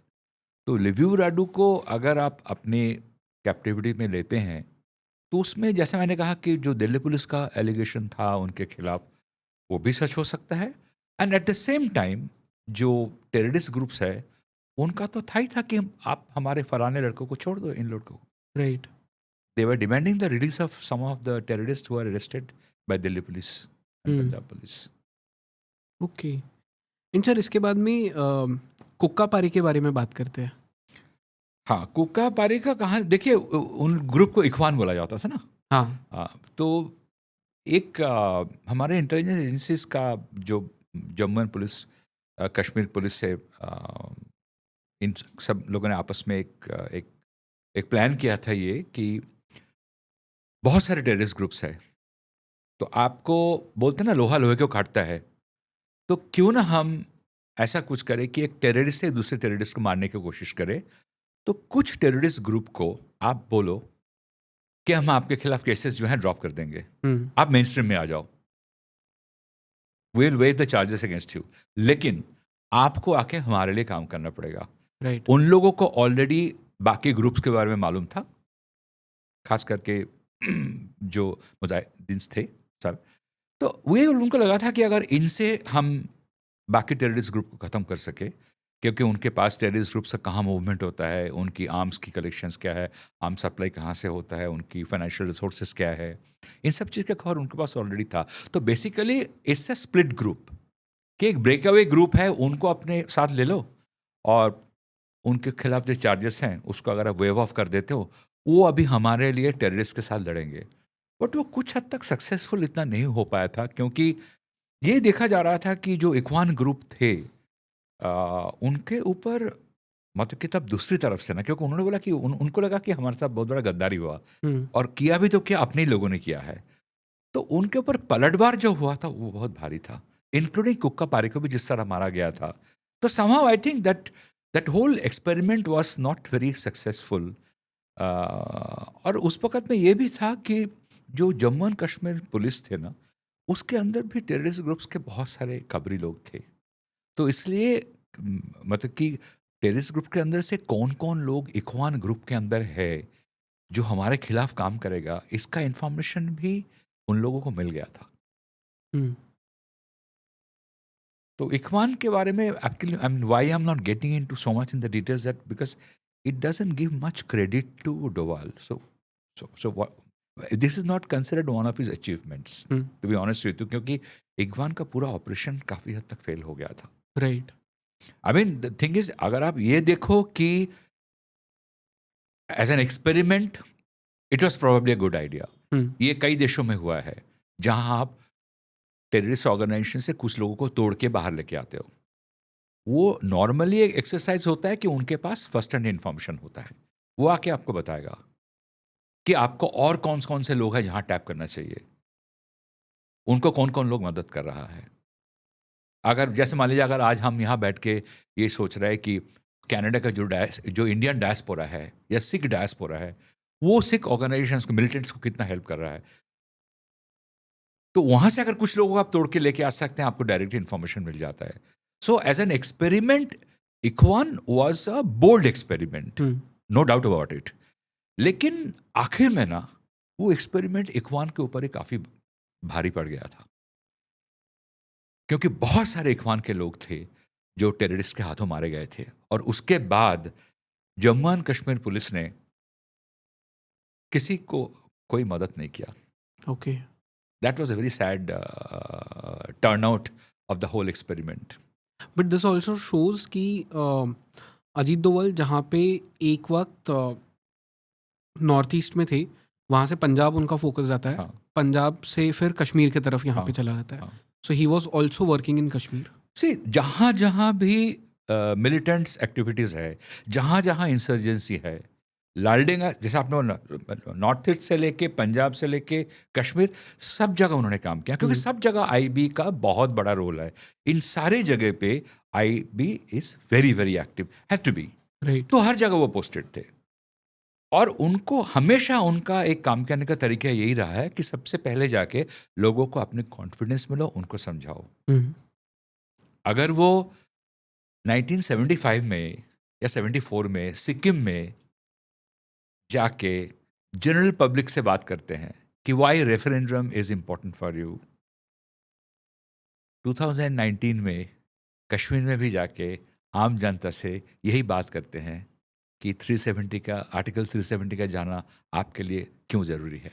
राइट। उनका ये हमेशा तरीका रहा है, जहाँ जहाँ उन्होंने काम किया है। हाँ, अगर अंडर कवर बन के रहे हैं वो अलग बात है, लेकिन in every posting office he has always tried to take people into confidence. ये उनका हमेशा तरीका रहा है। मुझे ये नहीं मालूम whether Ikhwan was his brainchild, but definitely ये इक्वान का जो प्लानिंग था वो आईबी और जम्मू एंड कश्मीर पुलिस ने लिया था, लेकिन जिम्मेदारियां जो थी वो जम्मू एंड कश्मीर पुलिस के अंडर में थी, क्योंकि जो लोग टेररिज्म का रास्ता छोड़ के जम्मू एंड कश्मीर पुलिस के लिए काम करने के राजी हो गए थे, वो लोग उनका जो एसटीएफ है, स्पेशल टास्क फोर्स, उनके लिए काम कर रहे थे। राइट। तो अगर आपने उनके लिए काम करना शुरू किया और पता चला कि आप बाकी टेररिस्ट के हाथों मारे जा रहे, वो बदला ले रहे हैं, दे आर रिटेलिएटिंग, तो फिर जेएन के पुलिस का वो जिम्मेदारी बनता है कि आप उनको कैसे बचाएं। करेक्ट। तो ये एक एलिगेशन था उनके खिलाफ बहुत बड़ा, लेकिन जेएन के पुलिस का भी शायद उस वक्त ये कहना था कि चीफ मिनिस्टर के ऑफिस से कुछ ऐसा हिंट मिला था कि जो हो गया जाने दो, don't let it be a headache for J and K police, we don't want that to happen. तो मतलब कि उनके सर से शायद कुछ लोगों का हाथ उठ गया था। अल्टीमेटली इक्वान में जितने भी लोग थे, they all got victimised. That is sad. बहुत सारे, आई मीन वो डिटेल्स बाहर इतना आता नहीं है, but I know for sure कि there are hundreds of them who were simply butchered, their families were killed. Okay. I don't know why कभी इक्वान के ऊपर कोई बड़ा स्टोरी नहीं हुआ है, लेकिन अल्टीमेटली जो ब्रुटलिटी था उसका सबसे ज़्यादा इनके ऊपर हुआ असर। वो पूरा फेल्ड एक्सपेरिमेंट था कुछ हद तक। Okay. And this we talked about कि किस तरह से अब तक ये ऑपरेशंस चले आ रहे थे। इसमें वापस से हम थोड़ा एक ऑपरेशन की तरफ जाते हैं, एक असैसिनेशन की तरफ जाते हैं। बशीर अहमद पीर जो कि हिजबुल का कमांडर था, हाँ, इसका बहुत रिसेंटली असैसिनेशन हुआ है। एनआईए ने इसकी कुछ प्रॉपर्टीज़ थी जो कश्मीर कुपवारा से लिंक की थी। कौन था ये? असैसिनेशन कैसे हुआ? कब हुआ? क्या हुआ? देखिए, ये जो असैसिनेशन बहुत सारे हुए बिटवीन फरवरी 2022 एंड से एंड ऑफ 2024, जो आपने स्टार्टिंग में कहा था। उसकी के अंदर बशीर अहमद पीर इज़ वन सच केस। हमारे एजेंट्स या ऑपरेटिव्स जो हैं वो सभी जगह मौजूद थे। तो प्लानिंग जब ये हुआ था कि हम शुरू करेंगे ज़हूर मिस्त्री से, और हमें उसमें देखना पड़ेगा कि जो एस्पियोनेज ऑपरेशन होता है ना, उसका एक बहुत अहम हिस्सा होता है एग्जिट रूट। हम्म, कि ऑपरेशन को अंजाम देने के बाद कितनी चालाकी के साथ और सक्सेसफुली वहां से निकल जाएंगे, पकड़े ना जाए। तो ये बहुत सक्सेसफुल है, हमारे ऑपरेटिव्स जहूर मिस्टर को मार के वहां से निकल गए थे। जो मैंने आपको सुना ना कि मोटरसाइकिल में मार के वो वही उसी चोर बाजार में वापस गए जहां से वो खरीदा गया था, तो वो डिसमेंटल हो जाते हैं इमीडिएटली। इसके बाद कुछ 4-5 लोगों का एक लिस्ट था जिसमें बशीर अहमद पीर का एक नाम था। बशीर अहमद पीर के लिए भी बहुत लंबा प्लानिंग हुआ था। जो पहले एक बार हम लोग ने डिस्कस किया था कि असेंबली लाइन कैसे होता है, जिसमें ईरान से लेके अफगानिस्तान से लेके अलग अलग मर्सिनरीज की हेल्प लिया गया था। ओके। और हमारा एक ऑपरेटिव जो लंदन से लंदन में उनका बहुत समय से ट्रेनिंग हुआ था, and he became a Muslim and he had penetrated Pakistan. और उन्होंने जाके इस पूरी असेंबली लाइन ऑपरेशन को इस्तेमाल करते हुए लाहौर में उनको मारा था। थोड़ा और डिटेल्स में आपको बताते हैं Sure. कि इस किस्म के ऑपरेशन में जेल से बहुत सारे ड्रग एडिक्ट्स को निकाला जाता है। तो आपको मालूम है कि अगर आपका पास एक टारगेट है, जब बशीर अहमद पीर को मारा गया था, आपका जो स्ट्राइकर होगा जो अल्टीमेटली जाके उसको मारेगा, अगर वो फेल करेगा तो आपके पास दूसरा ऑप्शन क्या होगा, कोई ऑल्टरनेट है कि नहीं। तो इसलिए उसमें जिन जिन मर्सिनरीज को आपने हायर किया, तो उसमें एक मर्सिनरीज का पोजीशन को बोला जाता है stand of position, which is like a stand by, जो कम से कम 1 मील 500 मीटर से लेके 1 किलोमीटर डिस्टेंस पे रहेगा, जहाँ से स्नाइपर गन इस्तेमाल करेगा। He is like the last wrestler. अगर दूसरा कोई फेल करता है तो मैं दूर से मारूंगा। उसके सारे मूवमेंट्स को कैसे आप उसको फॉलो करते हैं बहुत लंबा समय से, कि आप रोज़ कहाँ खाना खाने जाते हैं, आप कहाँ सामान खरीदने के लिए जाते हैं, आपका कुछ पर्टिकुलर दोस्त है कि नहीं जिनको मिलने के लिए आप जाते हैं, is there any particular bar जहाँ पे आप जाते हैं, आपका अगर कोई मिस्ट्रेस है कि नहीं, आप उनसे मिलने के लिए जाते हैं। तो बशीर अहमद पीर की ये सारे मूवमेंट्स को काफ़ी समय से हमारा कोई एक ऑपरेटिव और एक लंदन जेल से किसी को छुड़वा के, कि उसको बहुत पहले एक बार लंदन जेल में प्लान किया गया था, उसको लेके उसको पहले पाकिस्तान भेज देते हैं, फिर खुद जाते हैं, वो जाके अपना ग्राउंड वार तैयार करते हैं, और बशीर अहमद पीर का जो डेली रूटीन्स है उसको हर रोज स्टडी किया जाता है, ताकि वो देखते हैं कि कॉमन पैटर्न क्या है, कौन सा एरियाज है जहां वो मिलेगा ही मिलेगा। हफ्ते में शायद 3 या 2 या 5 ऐसे कोई है, तो कौन से पोजीशंस है जहां जाके हमको हमारा सक्सेस एकदम 100% होना चाहिए। So then they figured out a particular place जहां वो रेगुलरली कबाब खाने के लिए जा करते थे। There was a particular restaurant where he will go. तो हमारे जो 2 ऑपरेटिव्स है, वो एक ऑपरेटिव और उसका एक असिस्टेंट, उसका जो असिस्टेंट था वो बाहर बाइक लेके वेट कर रहा था एक पर्टिकुलर रेस्टोरेंट में, जहां बशीर अहमद फिर जाके अपना खाना ऑर्डर करते हैं। और हमारा जो मेन ऑपरेटिव है, he was already waiting inside. और वहां वो एक ऐसे सिचुएशन क्रिएट करते हैं जिससे suddenly he creates a commotion, and he takes his gun out और बशीर अहमद पीर को पॉइंट ब्लैंक पे मार देते हैं।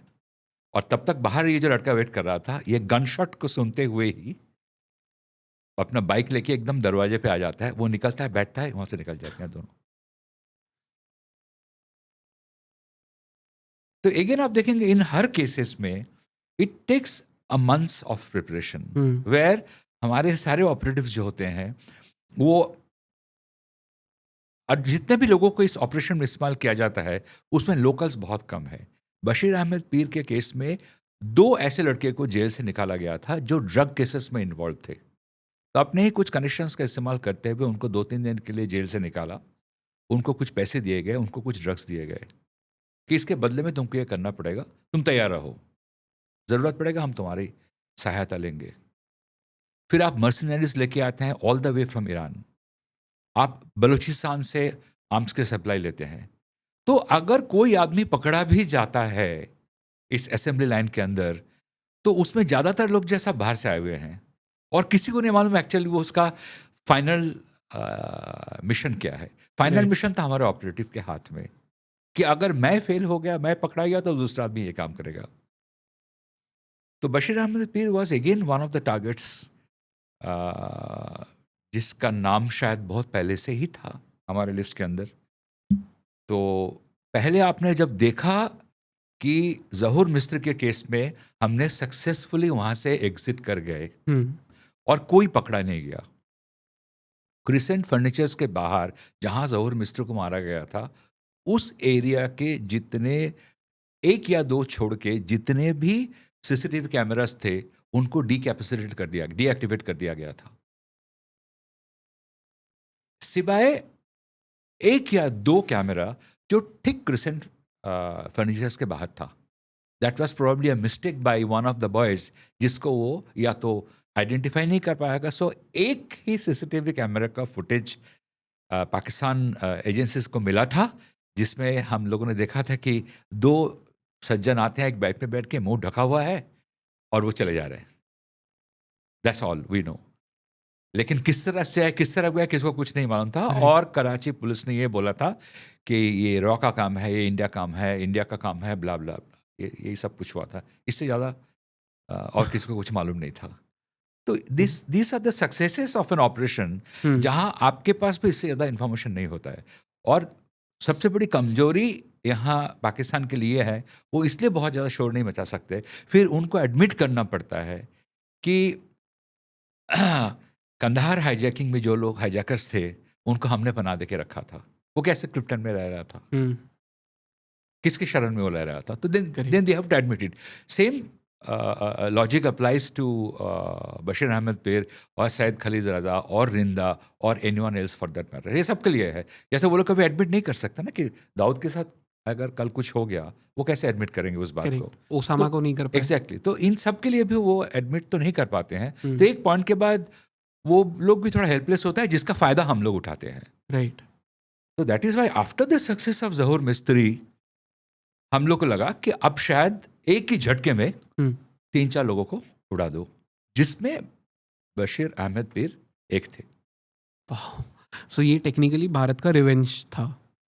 एब्सोल्युटली। ये रिवेंज तो पाकिस्तान के बाहर और बहुत सारी जगह हुआ। आई मीन, चाहे वो यूके में खंडा का मौत हुआ, अवतार सिंह खंडा के मौत में भी उनके फैमिली ने बहुत ही स्ट्रांगली बोला कि नहीं, हमें मालूम है ही वॉज पॉइजन्ड। उसका कुछ उनके पास कुछ गवाही थे हॉस्पिटल के ओर से, जिन लोगों ने बोला था कि ही वॉज पॉइजन्ड, लेकिन ऑटोप्सी रिपोर्ट में उसका कोई मेंशन नहीं था। और ये भी माना जाता है कि ऑटोप्सी रिपोर्ट जो है वो चेंज किया गया था। This is what the families have claimed all the time. लेकिन हॉस्पिटल अथॉरिटीज़ ने कहा था कि no, he died of leukemia. फिर आप अगर कनाडा में देखें क्या हुआ, यूएस में जो हुआ, बाकी तो ऐसे बहुत सारे केसेस तो हुए ही हैं। बहुत सारे केसेस ये हुए हैं जिनके बारे में हमें मालूम नहीं। करेक्ट। बट सर, जहाँ पे एक तरफ हम अजीत डोभाल जी के सक्सेस के बारे में बात कर रहे हैं, इतने सारे सक्सेसफुल जो ऑपरेशंस किए हैं उसके बारे में बात कर रहे हैं, I think on the flip side we should also talk about जो, और मुझे नहीं पता कि ये फेलियर्स है या नहीं, बट लोग जिन्हें फेलियर्स कहते हैं, लाइक पहलगाम हो गया, पुलवामा हो गया, पठानकोट हो गया, मेजर टेररिस्ट इंसिडेंट्स है, ये टेरर एक्टिविटीज़ है, टेरर अटैक्स है, जिसे हम रोक नहीं पाए और हुए भी एनएसए अजीत डोभाल के कार्यकाल में है। तो लोग कहते हैं कि ये उनके सबसे बड़े फेलियर्स है। आपके हिसाब से ये फेलियर्स है? देखिए, मैं ये तो नहीं कहूँगा अजीत डोभाल का फेलियर्स है ये, इससे ये सबका फेलियर है, पूरे एपरेटस का फेलियर है ये।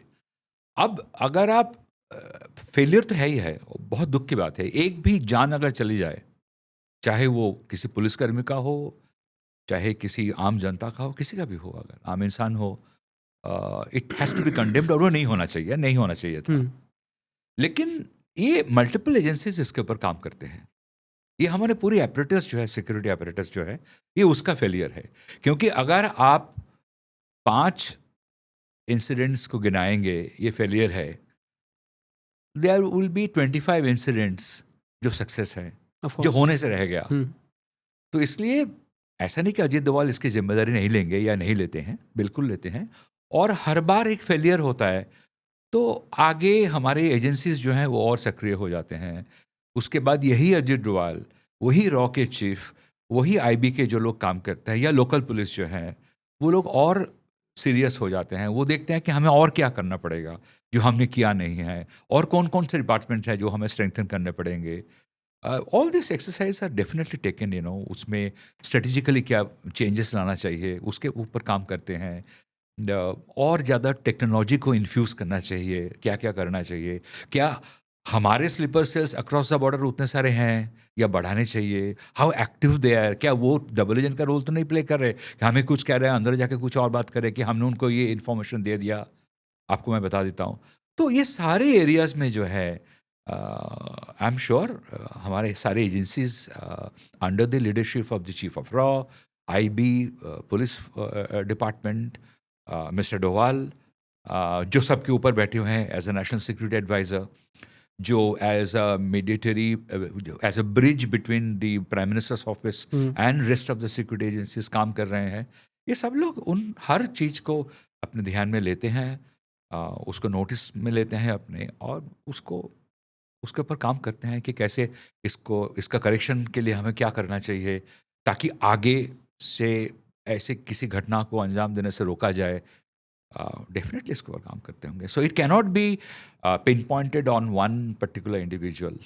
ओके। आई मीन, अगर पहलगांव में हमारा लोकल सिक्योरिटी मौजूद नहीं था, इंटेलिजेंस होते हुए भी किसका फेल्यूर हुआ? वो इंटेलिजेंस तो था, इंटेलिजेंस ऑलरेडी, चाहे वो आईबी का हो चाहे वो रॉ का हो, हमारे पास ऑलरेडी इंटेलिजेंस था। आज उसके ऊपर एक नया कहानी आ गया है कि जो गोप्रो कैमरा लेके इन्होंने रेकी किया था, that was activated somewhere in China. Yes.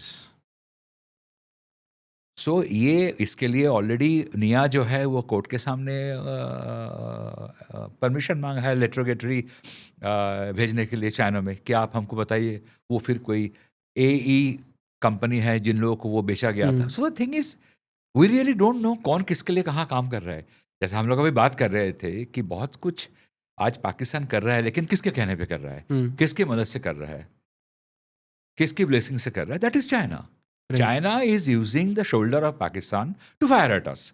ऐसे बहुत सारी चीजें हुआ है, लेकिन ये भी देखा गया है कि पाकिस्तान के अंदर कई सारे इंसिडेंट्स हुए जहां ब्लास्ट में या किसी अटैक में चाइनीज ऑफिशियल्स मारे गए। तो एक्शन का रिटेलिएशन होता है, उसका फिर आगे रिटेलिएशन होता है। ये अनफॉर्चुनेट है, लेकिन ये चलता रहेगा। ओके। एंड जब से अजीत डोभाल जी अपने रिटायरमेंट से वापस आए और उन्हें इन्हें से बनाया गया, तब से लेके आज तक में आपके अकॉर्डिंग उनका सबसे बड़ा सक्सेस क्या रहा है? देखिए 2014 में, आप 2014 की बात कर रहे हैं Yes. ना? 2014 में वो जब आए, आई थिंक वो जो एटीट्यूड में चेंज आया ना इंडिया का, जो एक डिप्लोमेटिक लेवल पे चेंज आया कि पहले हम लोग किसी भी देश के साथ जब बात करते थे तो एक डिप्लोमेटिक चैनल के जरिए बात करते थे, नेगोशिएट करते थे, बहुत रिस्ट्रेन के साथ बात करते थे, लेकिन ये जरूर करते थे कि देखिए जो है so let us take some action. लेकिन वो एक्शंस नहीं लिए जा रहे थे, जिससे क्या होता है, जिससे आतंकवादियों का मनोबल बढ़ता है, पाकिस्तान का मनोबल बढ़ता है कि ये लोग कहते रहते हैं लेकिन होता कुछ नहीं है। 26/11 हमने करके दिखा दिया, क्या कर पाए? कुछ नहीं कर पाए। अगर आज की तारीख में जाके चिदम्बरम कहते हैं कि नहीं, अमेरिका ने बोला था आप लोग कोई बड़ा एक्शन मत लो, उस वक्त हो सकता है पाकिस्तान को ये बात मालूम था, हो सकता है अमेरिका ने बोला था पाकिस्तान को अपने फायदे के लिए कि हमने इंडिया को एक्शन लेने से बचा दिया। It's very much a possibility ना। उनको पाकिस्तान से कुछ चाहिए, उन्होंने बोला कि हमने इंडिया को एक्शन लेने से रोक लिया, because it's a bargaining chip for them. तो पाकिस्तान को मालूम होगा, लेकिन पाकिस्तान को तो लगता होगा ना कि हम चाहे कुछ भी करें but India is unable to retaliate. I think ये जो मिस्टर डोवाल का काम करने का तरीका है ना, कि एकदम खुद मैदान में उतर के काम करते हैं, एक्शन में बिलीव करते हैं, रिजल्ट में बिलीव करते हैं। ये पैराडाइम शिफ्ट जो होता है, ये एटीट्यूड का जो चेंजेस आता है, ये आया I think because of the combination of prime minister Narendra Modi and somebody like Ajit Doval. So वो कि जो हम लोग को रिजल्ट चाहिए। अगर हम डिप्लोमेटिक चैनल पे बात करते हैं और जो रिजल्ट हमें चाहिए वो हासिल नहीं हो रहा है, तो फिर हम क्या करें ताकि हमें वो रिजल्ट हासिल हो। राइट। तो वो उन्होंने बहुत एक सख्ती से तब कार्रवाई करना शुरू किया। तब जाके उन्होंने बाकी देशों को ये बताया कि अब समय आ गया है जब हम लोग अपने को जो चाहिए वो हासिल करके रहेंगे, चाहे वो 24 घंटे के अंदर विंग कमांडर अभिनंदन को वापस लेना हो बालाकोट स्ट्राइक में, या कोई एक सिमिलर केस हो। सो वो जो टैगलाइन है, ये नया हिंदुस्तान है, ये घर में घुसेगा भी और मारेगा भी, वो आया ही अजीत डोभाल जी की वजह से है। मुझे लगता है ऐसा ही है, क्योंकि एक दिल्ली की जो कॉरिडोर ऑफ पावर है, वहाँ पे एक र्यूमर ये चलता है कि घर में घुस के मारेंगे, ये लाइन मिस्टर डोवाल से आगे गया था। ओके। ऐसा कुछ लोग कहते हैं, it might be a gossip, लेकिन हमने उसको होते हुए देखा कि अब और चुप नहीं बैठेंगे। वो हर एक्शन का अब एक हिसाब होगा, करेक्ट। जो शायद बहुत अच्छी तरह धुरंधर में बात कह दिया गया है उरी में मालवन के धुरंधर कैरेक्टर में। से। तो वो हिसाब चुकाने वाली बात जो है ना, वो मेरे ख्याल से बहुत क्लियरली डोवाल साहब नेशनल सिक्योरिटी एडवाइजर बनने के बाद उन्होंने सबको कह दिया था ये बात। क्योंकि देखिए 2005 में वो रिटायर कर गए थे, और ये माना जाता है कि 2005 से पहले वो बहुत कुछ करना चाहते थे, लेकिन वो इसलिए नहीं कर पाए थे क्योंकि उनके सीनियर से उनको परमिशन नहीं मिला था। उसके बाद उनका जो रिटायरमेंट का फेज था, उन्होंने विवेकानंद इंटरनेशनल फाउंडेशन बनाया। उनको उस वक्त के गुजरात के जो मुख्यमंत्री थे, चीफ मिनिस्टर थे हमारे प्राइम मिनिस्टर नरेंद्र मोदी, उन्होंने उनको वहाँ बुलाया। राष्ट्रीय एक इंडियन आर्मी के ऊपर, what was that, defence university, I am forgetting the name, I am sorry, एक उनके ऊपर एक यूनिवर्सिटी उनको बनाना था। उसका जाकर उनका सारा प्लानिंग कैसे होगा, क्या करना उन्होंने। So he was always very active, and like I keep saying कि he was always active probably with his contacts also. तो जब 2014 में उनको वो जिम्मेदारी मिला, तो उनको सबसे पहले क्या लगा होगा कि मेरे ये जो पेंडिंग काम है, क्यों ना अब एक एक करके शुरू किया जाए। करेक्ट। और उसमें वो बहुत क्लियर थे। अब देखिए 2014 से 2019 तक कोई ऐसा मेजर एक्शन नहीं हुआ, क्योंकि प्रिपरेशन चल रहा था, ग्राउंड वर्क चल रहा था। Now he has got the power in his hand. Right. और 2019 में जो मैंने अपनी किताब द दिल्ली डायरेक्टिव में जो कहानी एक लिखा है, उस कहानी में यही होता है कि बालाकोट के बाद हमारा national security advisor prime minister को ये कन्विंस करने की कोशिश करते हैं कि अब समय आ गया घर में घुस के मारने का, लेकिन शायद उनको एक इमीडिएटली परमिशन नहीं मिलता है। वो थोड़ा सा निराश हो गए थे। उसके बाद फिर जाके वो बोलते हैं कि अब तो बालाकोट हो गया है, अब करते हैं। तब उनको बोला जाता है कि चुनाव हो जाने दीजिए, ये सही समय नहीं है। तो उनको लगा था कि शायद प्राइम मिनिस्टर अपनी अनुमति नहीं दे रहे हैं। I am basically referring to my book. तो ठीक है, तो उन्होंने उम्मीद छोड़ दिया था। और बहुत सारे सर्कल से ये भी सुनने को मिलता है, जो मैंने अपनी किताब में लिखा है, कि उनके बहुत सारे फ्रेंड्स ये क्लेम करते हैं कि उनको लगा था कि समय आ गया फिर रिटायर करने का। वाकई में तब तो टेन्योर ख़त्म भी हो गया, अब रेजिग्नेशन भेज देता हूँ।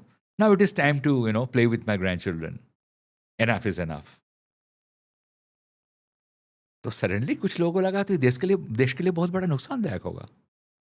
तो कोई एक कॉमन फ्रेंड थे, वो was a expert in economics, Tamil Nadu से आते हैं, जो हमारे एनएसओ को अच्छी तरह जानते थे, जिनका फाउंडेशन के साथ कुछ लेना देना था, जो देश के प्रधानमंत्री को भी जानते थे। उन्होंने कुछ मैसेज फॉरवर्ड कर दिया कि ये शायद हमारे लिए एक बहुत बड़ा लॉस होगा, आप ज़रा इस देखिए। और उसी के कुछ दिनों के बाद एक्सटेंशन मिल जाता है।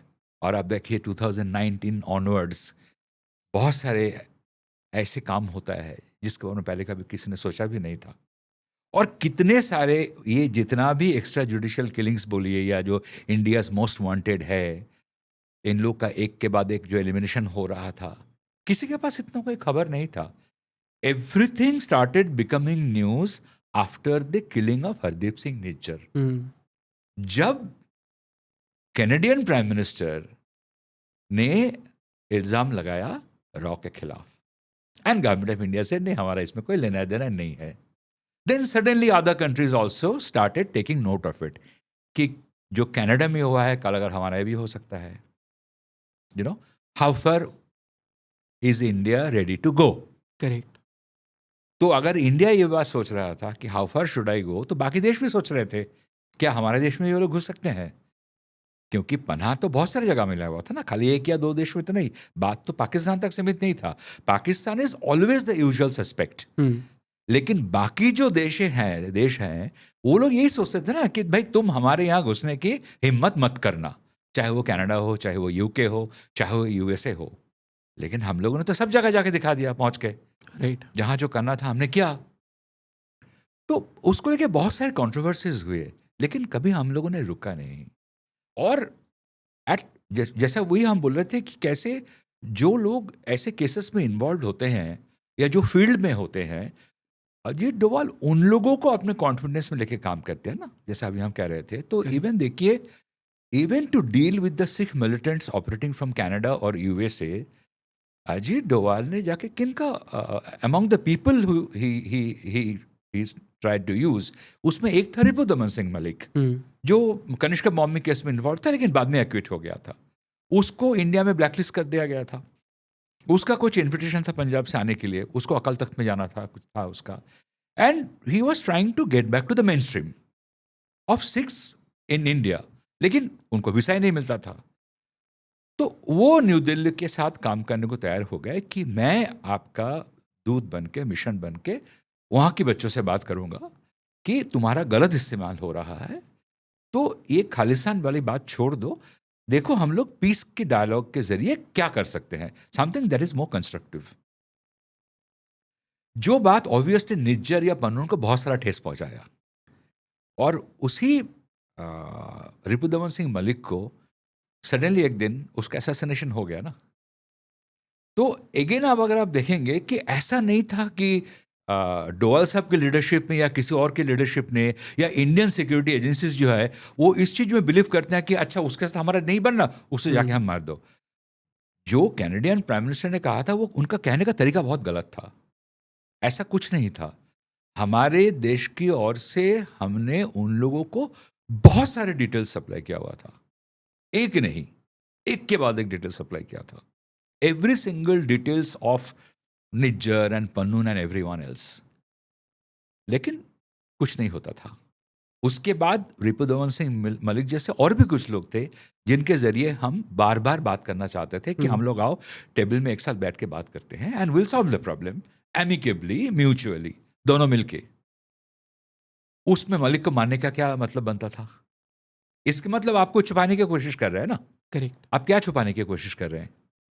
ऐसा तो नहीं था कि मलिक ने कोई अलग एक ऑर्गेनाइजेशन बना लिया, आपके सारे लोगों को तोड़ लिया. आपका एक भी लीडर आपको छोड़ के उनके पास नहीं गया था. बेसिकली आपके पास कोई लीडर था भी नहीं. आप लोग एक क्रिमिनल ऑर्गेनाइजेशन चला रहे थे. जहां तक हरदीप सिंह निज्जर की बात है, उसका ढेरों प्रूफ हमारे पास है.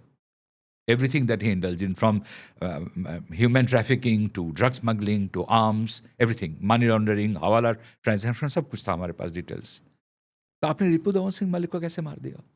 तो रिपुदमन सिंह को जब आपने मारा तब शायद लगा होगा कि जो हम बोलते हैं ना कि लास्ट रिसोर्ट जो होता है, हिटलिस्ट नाम का ऐसा कोई चीज कभी होता ही नहीं है. It is always an evolving process. जब लगता है किसी एजेंसी को नहीं, अब शायद और कोई रास्ता नहीं गया है, हम लोगों ने बहुत कुछ कोशिश करके देख लिया, कोई रिजल्ट नहीं हासिल हुआ, तो फिर जाके शायद एक लास्ट ऑप्शन हमारे पास बचा है कि उसको खत्म ही कर दो, जड़ से काट दो इस मुसीबत को. और वही हुआ जो हमेशा हर टेररिस्ट लीडर के साथ हुआ है. Right. That is the story with every terrorist leader.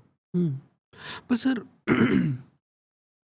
ये जो हमने बात की, इसमें एक चीज़ होती है कि हमारा जो सिक्योरिटी एपरेटस है वो कुछ स्टेप्स लेना चाहता है, बट ऑफ कोर्स इंडिया एक डेमोक्रेसी है, तो जो पाकिस्तान की तरह हम ऑपरेट नहीं करते. ऐसा नहीं है कि आर्मी चाहे तो वो कल जाके कुछ भी कर सकती है. वो यहाँ नहीं होता. आपको पॉलिटिशियंस का, गवर्नमेंट का, उनका सहमति उनकी चाहिए होती है Absolutely. कोई भी ऑपरेशन करने के बिल्कुल लिए। सही।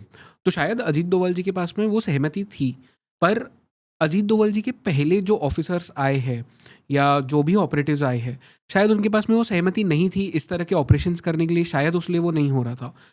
तो इज इट लाइक कि पॉलिटिशियंस की वजह से आज के पहले इतने बड़े ऑपरेशंस नहीं लिए गए, इतने बड़े कदम नहीं लिए गए? Is it right to say that? It is right to say that, but दोनों ही चीज़ है।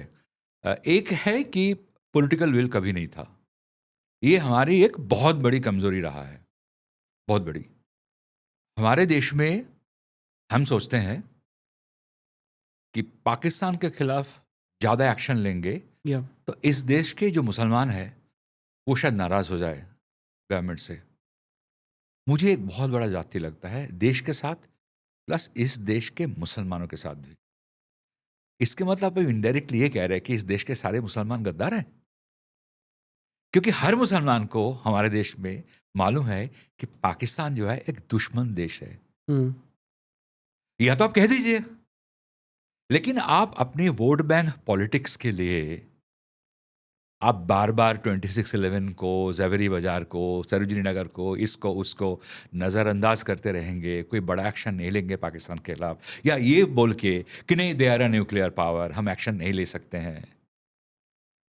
तो आप अल्टीमेटली किसके साथ गद्दारी कर रहे हैं? अपने देश के साथ गद्दारी कर रहे हैं, अपने देश के लोगों के साथ गद्दारी कर रहे हैं।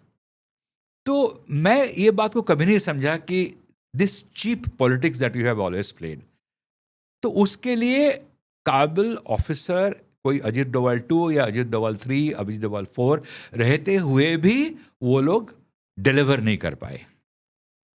The flip side of it is that कि यस, पॉलिटिकल विल बाद में आया 2014 के बाद, लेकिन इसलिए भी आया क्योंकि उन्हें मालूम था अजीत डोभाल जैसे एक ऑफिसर डिलीवर कर सकता है, जो through out his life deep seated under cover operation में इन्वॉल्व रहा है, right, from the beginning of his career till the end of his career, including जो हमने शायद पिछले बार या कभी बात किया था कि 2005 में रिटायर करने के Yes. बाद एक बोला जा रहा है कि कुछ दाऊद को मारने के लिए प्लान किया जा रहा था। So what I am saying is कि अ पर्सन जो अपने रिटायरमेंट के दौरान भी इस लेवल पे अगर एक्टिव है तो कितने लोग हैं? तो वो जो एक अच्छा कॉम्बिनेशन हुआ ना कि पॉलिटिकल विल भी है, डिलीवर करने वाला भी है, आपस की जो अंडरस्टैंडिंग है। आपने एक बार पूछा था about the camaraderie between the two, Narendra Modi and Ajit Doval, साफ साफ दिखता है। करेक्ट, क्योंकि उसका इतना सारा रिजल्ट हम लोगों ने देखा। नहीं तो नेशनल सिक्योरिटी एडवाइजर बनने के लिए कितने सारे लोग बैठे हैं, बट क्यों बार बार एक ही आदमी को जो है एक्सटेंशन दिया जा रहा है? और जिस लेवल पे वो एक्टिव हैं, जितनी बातचीत करते हैं, that just goes to show that how much the highest office trusts him, depends on him. So of course political will नहीं था। ऐसे बहुत सारे ऑफिसर्स थे जो करना चाहते थे, जिन्होंने अपना नेटवर्क तैयार कर लिया था। ऐसा तो नहीं कि अपने टेन्योर के दौरान अजीत डोभाल अकेला काम करते थे। अजीत डोभाल के रिटायरमेंट के बाद वो उनमें उनके बहुत सारे जूनियर्स थे who were carrying the mission forward. उनके दौरान भी बहुत अच्छे सारे काम हुआ है। पर जब अजीत डोभाल वापस आए तो उनके पास एक मैंडेट था, और जो ऑलरेडी लोग थे अजीत डोभाल के साथ काम कर चुके थे, तो एक रेडी क्या बोलते हैं, लेवल प्लेइंग फील्ड मिल गया ना सबको काम करने के लिए। I think it's a cumulative effect of so many things. Correct, and अगर गवर्नमेंट की एटीट्यूड बदले एट एवरी लेवल, चाहे वो बहुत normally almost at every level we have seen कि 2014 के बाद we have seen a certain level of aggression, कि हम लोग बहुत सारा चीज करेंगे अपफ्रंट में, एकदम फ्रंट फुट ड्राइव जिसे बोलते हैं, फ्रंट फुट पे खेलेंगे। तो अगर पहले हम लोग बहुत बैक फुट में खेलते थे, that was our style of operation. मैं उसको कोई क्रिटिसाइज नहीं कर रहा हूँ, but if there is a particular leader who believes in leading from the front and believes in results,